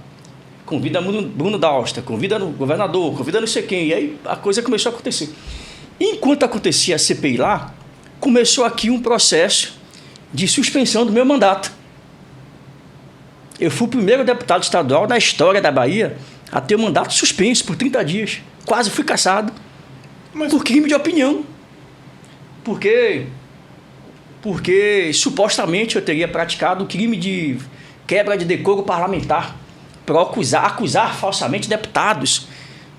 Resultado, tudo isso não foi pelo que eu disse, mas pela série de denúncias que eu havia feito contra o desgovernador Rui Costa.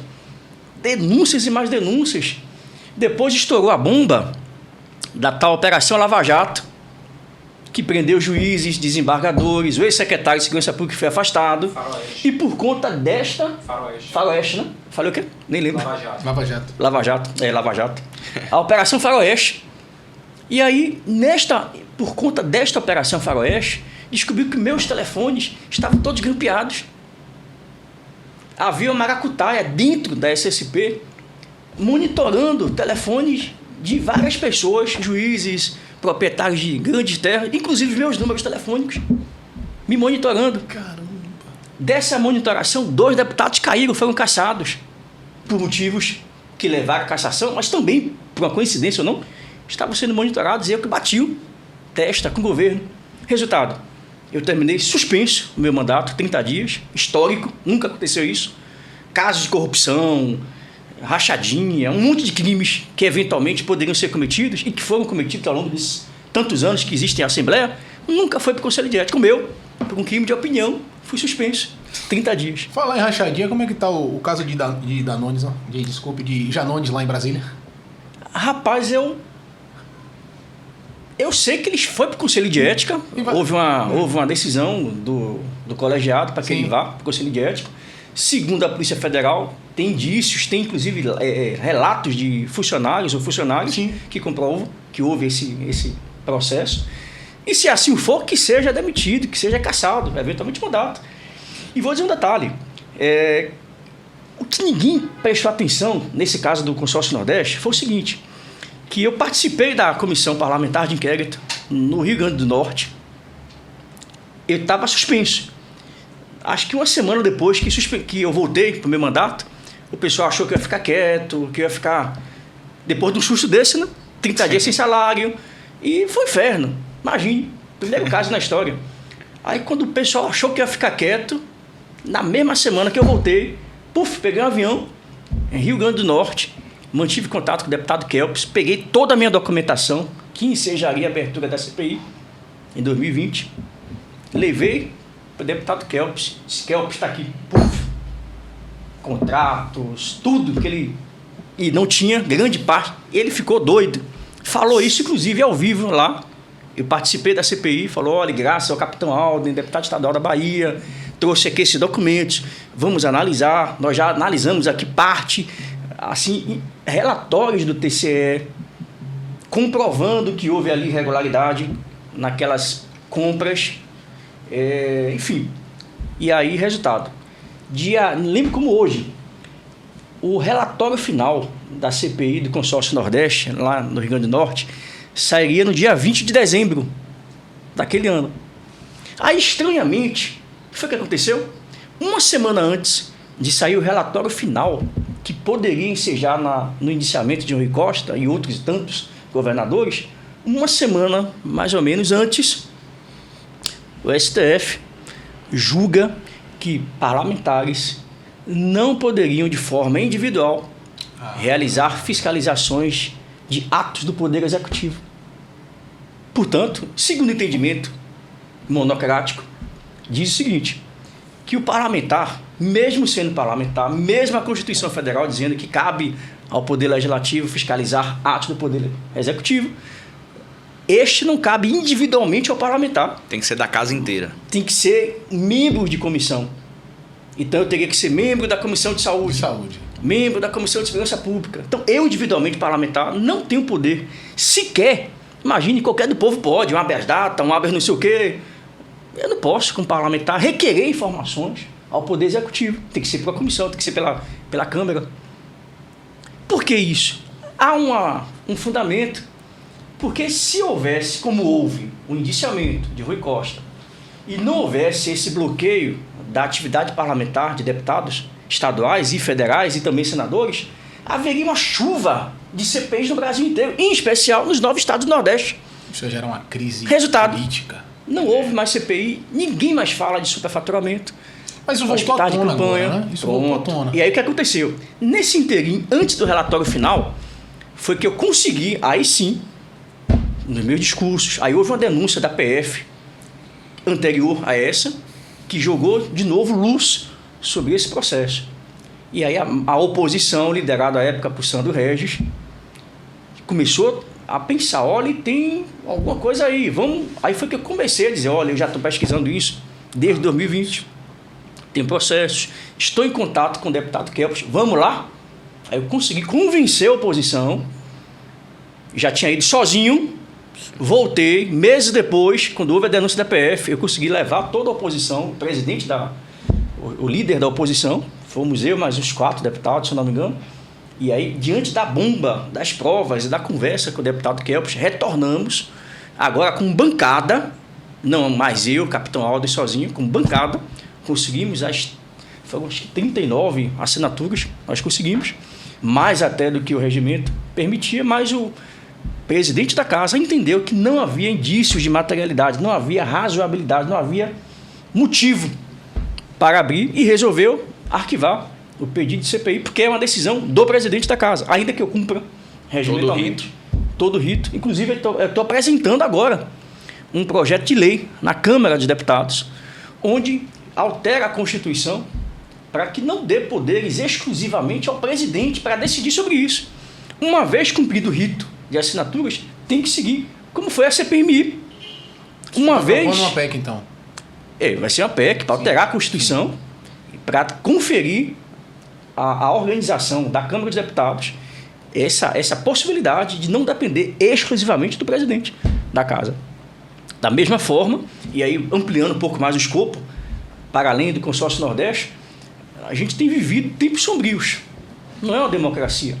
Deputados sendo perseguidos, tendo seu direito tolhido, né? Direito à fala, às opiniões, cerceamento, bloqueio de redes sociais, bloqueio de contas bancárias. Imagine, vai estar agora o PL 2630, que é o de combate a fake news. E fake news aqui, fake news lá. O primeiro estado do Brasil a aprovar a lei de combate a fake news foi a Bahia. E aí qual é a diferença do 2630 agora em Brasília? Que ganhou um outro aspecto muito mais elaborado. Além da multa, que não está definido ainda o valor, aqui é R$20 mil, além da multa, prevê prisão simples, que começa com 3 anos, bloqueio dos bens, das contas bancárias, do eventual propagador de fake news. E se for empresa envolvida, CNPJ, na desinformação, nos atentados contra a democracia, vai estar proibido de participar de licitações, de quaisquer atos na esfera pública. Ou seja, é o assassinato da reputação e da cidadania, mas seja do indivíduo e seja da parte jurídica. Esse seu projeto de emenda à Constituição, eu ainda não dei vou conferir, vou ler depois. Eu só queria entender como ele vai funcionar na prática. É porque, veja, então o senhor está propondo um projeto onde tira o poder exclusivo do presidente da Câmara para a abertura de uma possível... E não só isso. Ele não é um projeto só meu, não é uma PEC só minha. Sim. É chamado PEC da Liberdade.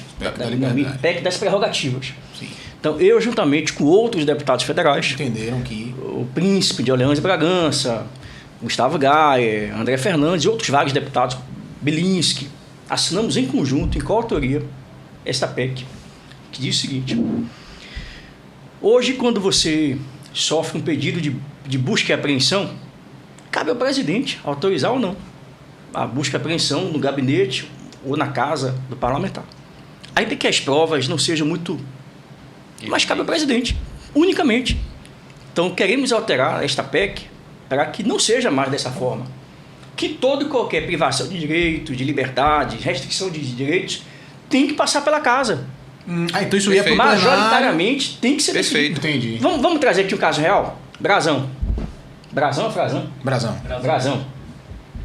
Está supostamente envolvido na morte da Marielle.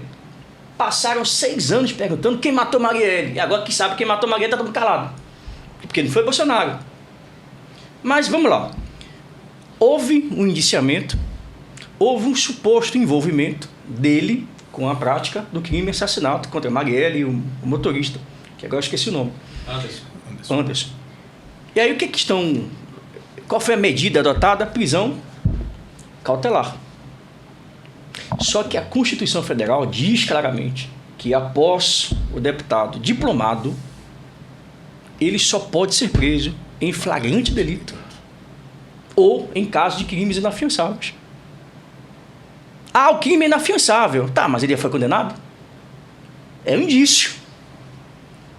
Não foi condenado ainda. É apenas na fase inquisitorial, onde a Polícia Federal ouviu aqui, delação, foi ele. Tá, mas não foi condenado. Então, para todo efeito, eu quero saber quem matou Marielle, quem mandou matar Marielle, quero que todos eles sejam presos, independente de qual partido seja, quem quer que seja, mas tem que obedecer ao rito. E a prisão dele, neste momento, constitucionalmente, é ilegal. Então, eu vou votar contra a prisão dele, neste primeiro momento, porque se eu votar a favor, eu estou ferindo as minhas prerrogativas como parlamentar. Mas o senhor está apoiando ele, matou Marielle. Não estou dizendo nada disso. Estou dizendo que ele está, nesse momento, deputado federal. E o que diz a Constituição? Só pode ser preso em crimes inafiançáveis ou flagrante delito. Não é nenhum nem outro. O que deve acontecer com ele? O que aconteceu com a Flor de Lis. Foi pedida a prisão, ficou presa, a Câmara derrubou a prisão, ela retornou às atividades, pronto, foi para o Conselho de Ética, respondeu lá, foi cassada, perdeu a imunidade, aí pronto, prisão, pronto. Sim, perfeito. Mas enquanto estiver no cargo, na função, não deve. Agora, deputado, esse ano aqui em Salvador e todos os municípios aqui, né, no Brasil, temos eleições, né? Vereador e prefeito. Para vereador e para prefeito, onde até então o senhor se coloca como pré-candidato a prefeito de Feira. Mas eu quero, hoje, o senhor membro do PL. Aqui em Salvador, o senhor tem está abraçando a candidatura de algum vereador ou candidato a vereador? Bom, vamos falar de eleições gerais, em princípio. Nós recebemos uma missão do ex-presidente Jair Messias Bolsonaro nas primeiras semanas do início do nosso mandato, no ano passado. Numa grande reunião com deputados federais, os 99 deputados federais, senadores, enfim. E nesta reunião, ele foi muito enfático em dizer, olha, nas próximas eleições, em 24, deveremos, nós, PL, lançar nos mais de 5.500 municípios, pelo menos 1.500 candidatos a prefeito no Brasil. Porque houve um entendimento muito claro de que a nossa ausência em 2020 no pleito municipal para prefeito e vereadores houve um prejuízo muito grande para a base bolsonarista, porque não elegeu prefeito, não elegeu vice-prefeito e muito menos vereadores, uns ou outros, mas não com a força do PL, com a máquina do PL. Não houve esse engajamento e hoje há um engajamento. O próprio ex-presidente está indo para estados e municípios fazer campanhas com um cabo eleitoral mesmo. Então ele tem apoiado isso e nós esperamos que com esse engajamento, não só do presidente de honra, o Jair Messias Bolsonaro, mas toda a cúpula, né, do PL, nos estados, nos eventos que estão sendo realizados, nós consigamos aumentar a nossa bancada de vereadores, de prefeitos, pelo menos nas cidades mais importantes. E isso tudo nos dará uma base muito sólida, muito mais sólida, para eleger talvez o dobro de deputados federais, o dobro de deputados estaduais nos estados, o dobro de senadores, de repente, o dobro de governadores. Então tudo isso nos dará força em nível nacional para que a gente tenha realmente uma consolidação da marca PL, que é o maior partido do Brasil hoje. Pronto. Então nessa seara, nesse intuito de cumprir essa missão, eu não tinha interesse algum de sair pré-candidato a nada. Quero me manter deputado federal, eu acho que eu tenho feito um bom trabalho dentro do Legislativo. Inclusive foi considerado o deputado da Bahia 5 mais estrelas. produtivo. E não só na Bahia. Hoje, de 15 e 13 deputados federais, eu fui avaliado na posição número 50 do Brasil, mais bem avaliado.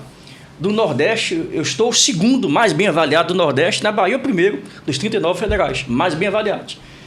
Empresas especializadas, jornais, imprensa especializada em acompanhar os trabalhos legislativos da Câmara e do Senado.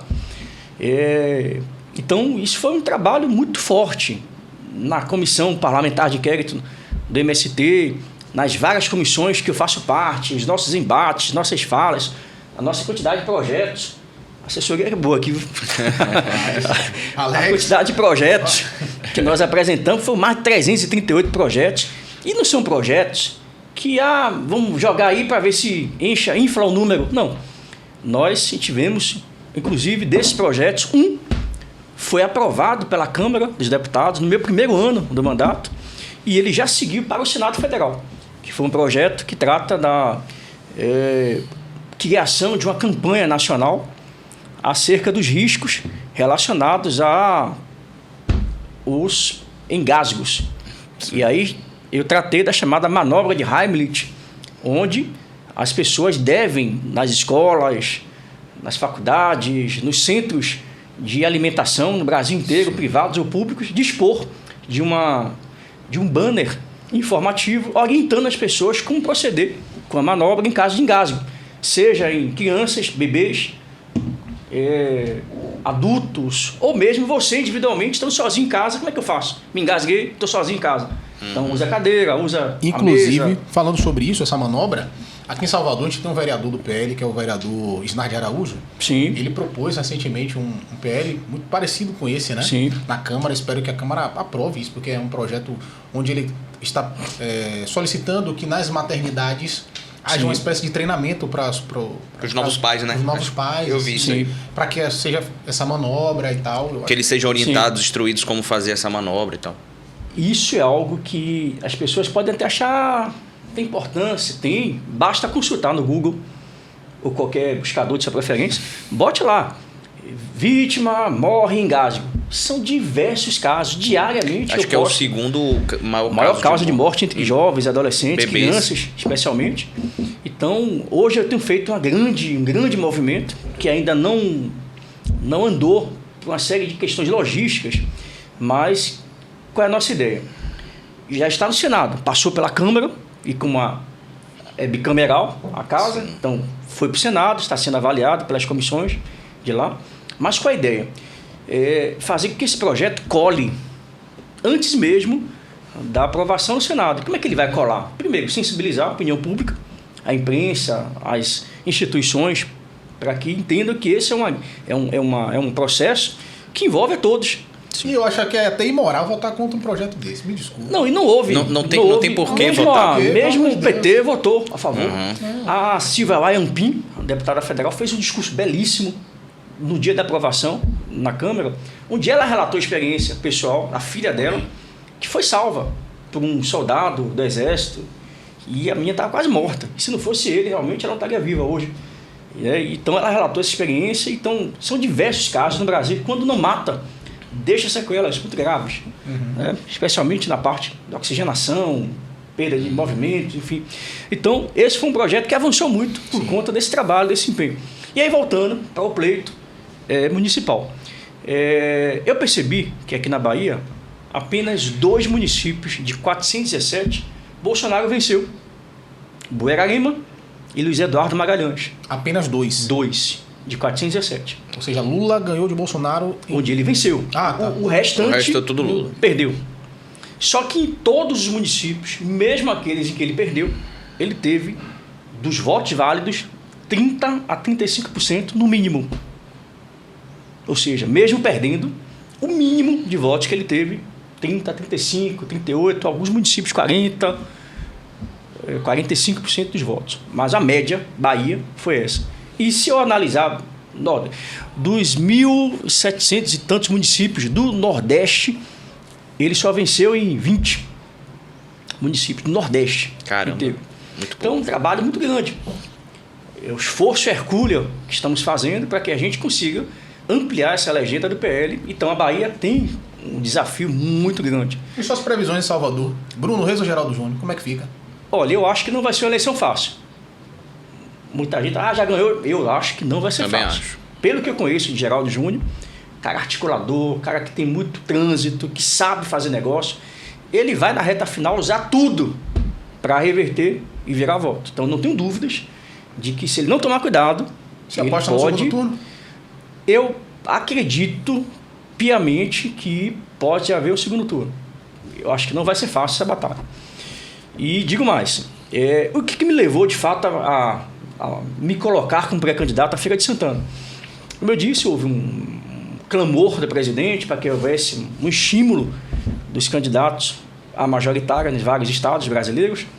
Então, o que foi que eu vi? Feira de Santana. E não escolhi à toa. Primeiro, se você tirar as capitais do Nordeste, é a maior cidade do interior do Nordeste, tirando as capitais.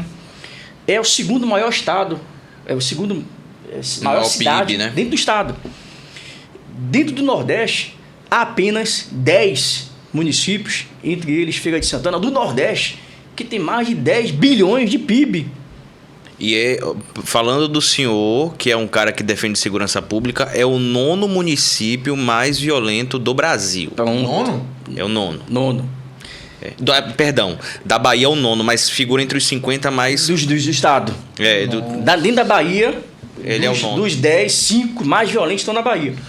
O povo sempre falava que o micareta de feira conseguia ser mais violento do que o carnaval de Salvador. Proporcionalmente, sim. Rapaz, cara, eu achei... Proporcionalmente, sim. Então, se o senhor sendo eleito ali de prefeito, Pronto. o senhor teria um desafio dentro da sua linha ali, viu? A Bahia inteira vive isso, né? Feira, naturalmente, por ser um grande 17 bilhões de PIB ano passado. Mas não parece que é um município rico. Imagine, não tem bibliotecas públicas. Feira de Santana. Não tem um centro de convenções, Feira de Santana. Você olha a Feira de Santana de longe, você não vê grandes prédios. Eu tive a oportunidade de viajar para outros estados, outros países, e você vê cidades com um recurso tão punjante, você vê estruturas, megalópolis. Você não vê isso. Esgoto a céu aberto, toda vez que tem chuva inunda tudo, carro boiando, gente morrendo, hospital.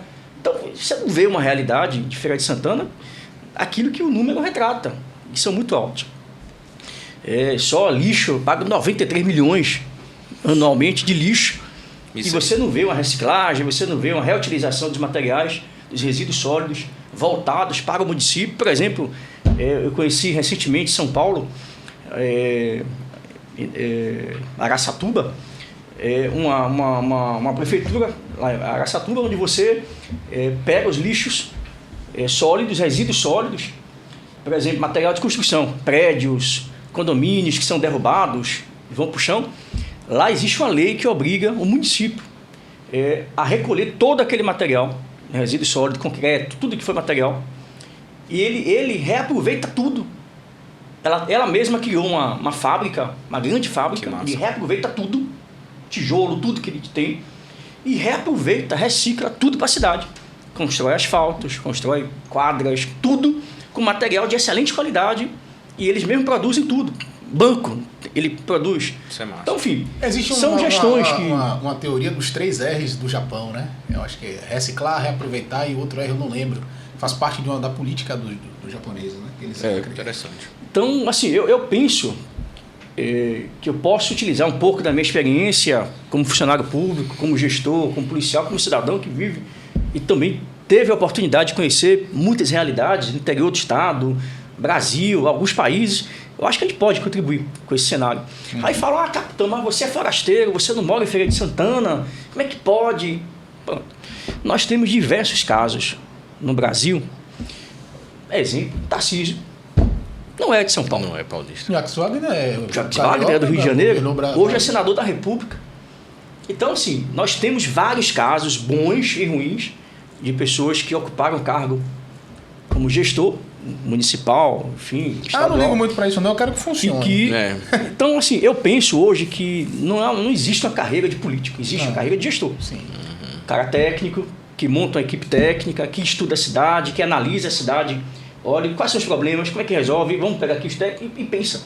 Então, eu penso muito na gestão de grandes cidades, uma cidade monitorada, a cidade que ela se autossustentável. Então você tem uma série de ideias hoje que você pode transformar a feira. Então, esse foi o motivo. Primeiro, uma missão. Segundo, por Feira de Santana, se eu não fosse candidato, não teria candidatura em Feira de Santana.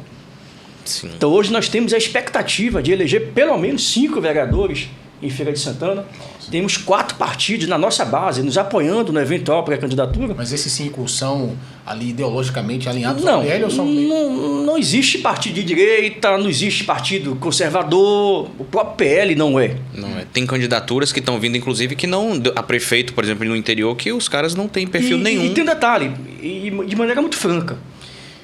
Em muitos municípios da Bahia, por exemplo, nós temos aí de 417, eu acho que 170 diretórios montados em 170 cidades diferentes, ou comissões provisórias ou diretórios. E nem todas elas nós iremos lançar candidatos a prefeito. Sim. Tem cidades que o PL vai lançar candidatos a prefeito, mas não pelo PL. Sim. Porque em algumas cidades é suicídio você sair pelo PL. A cidade com 90% PT. 90 e tantos por cento PDT, como Partido Comunista. Então, tem cidades que você precisa fazer um arranjo. Olha, o PL vai estar na composição, vai estar na majoritária, ou então aqui não é interessante, nós não temos candidato a prefeito, vamos fortalecer aqui os vereadores. Sim. Então, cada cidade é uma realidade, cada cidade é uma estratégia. Sim, e agora é o momento de montar o tabuleiro e criar a melhor estratégia. Gente, ó, papo tá massa. Eu acho que a gente bateu o recorde de tempo aqui, viu, Clay? Não, até desculpa a Igão aí, que Igão já tá na hora dele também. Eu fiquei lá no... Mas não, daquele programa, esqueci agora. O Barbudo lá da Brasília, esqueci agora. Fala, Glauber. Fala, Glauber. Fiquei 8 horas. Zorra. Não, ele tem essa pegada. cultura de 7 horas, 8 horas. Mas não, na verdade, assim, se a gente não tivesse o tempo... Se tivesse comida aqui... A gente batia o papo aqui à vontade. Porque o papo tá muito bom, tá muito massa. Não, de fato, de verdade mesmo. E me interessa. E interessa as pessoas também. Sim. Porque equivocadamente as pessoas pensam que, porque a gente tem uma grande população de esquerda na Bahia. Cara, mas calma aí, as pessoas, por mais que você vote na esquerda, não quer dizer que você concorde com tudo, ou que você vote na direita, você concorde com tudo. Perfeito. Você quer conhecimento. Eu acho que a razoabilidade... equilíbrio. Sim, perfeito, perfeito. E agradecer, deputado, pela sua presença, pela sua disponibilidade aqui, assessoria muito organizada. Aqui ele trouxe, o capitão trouxe, não sei se tem como ver aqui, as ações do MST, da CPI do MST. Que é um resuminho do trabalho dele. Só um resumo, né? Um resumo. Mais de 80 páginas, todos os projetos que nós apresentamos, nossas emendas que nós mostra lá para a câmera aqui. Vocês também. Pronto. Aqui é o Está código PDF secreto. Também, pode mandar, quem quiser tiver interesse. Então, se quiserem acompanhar o Capitão Alden, como é que é? Capitão por extenso, _ Alden. Então, Capitão por extenso, _ Alden. Facebook, YouTube, Instagram, TikTok, também tem TikTok. Aí não uso não, mas o pessoal alimenta aí. E outra coisa, se você ficou aqui até agora, é porque você gostou. Então, se você gostou, já segue logo. Para de besteira, rapaz. Deixa o like, segue o Capitão também. Capitão, brigadão pela sua participação aqui. Eu agradeço, valeu. Vou fazer ali é um prazer realmente conversar aqui. Gente, esse foi mais um PolitiQuestion. É um oferecimento do Você Notícias, em parceria com o Politimax, em parceria com o PolitiQuestion também. Esse foi o Capitão Alden. É um prazer ter vocês aqui. Um abraço e até a próxima.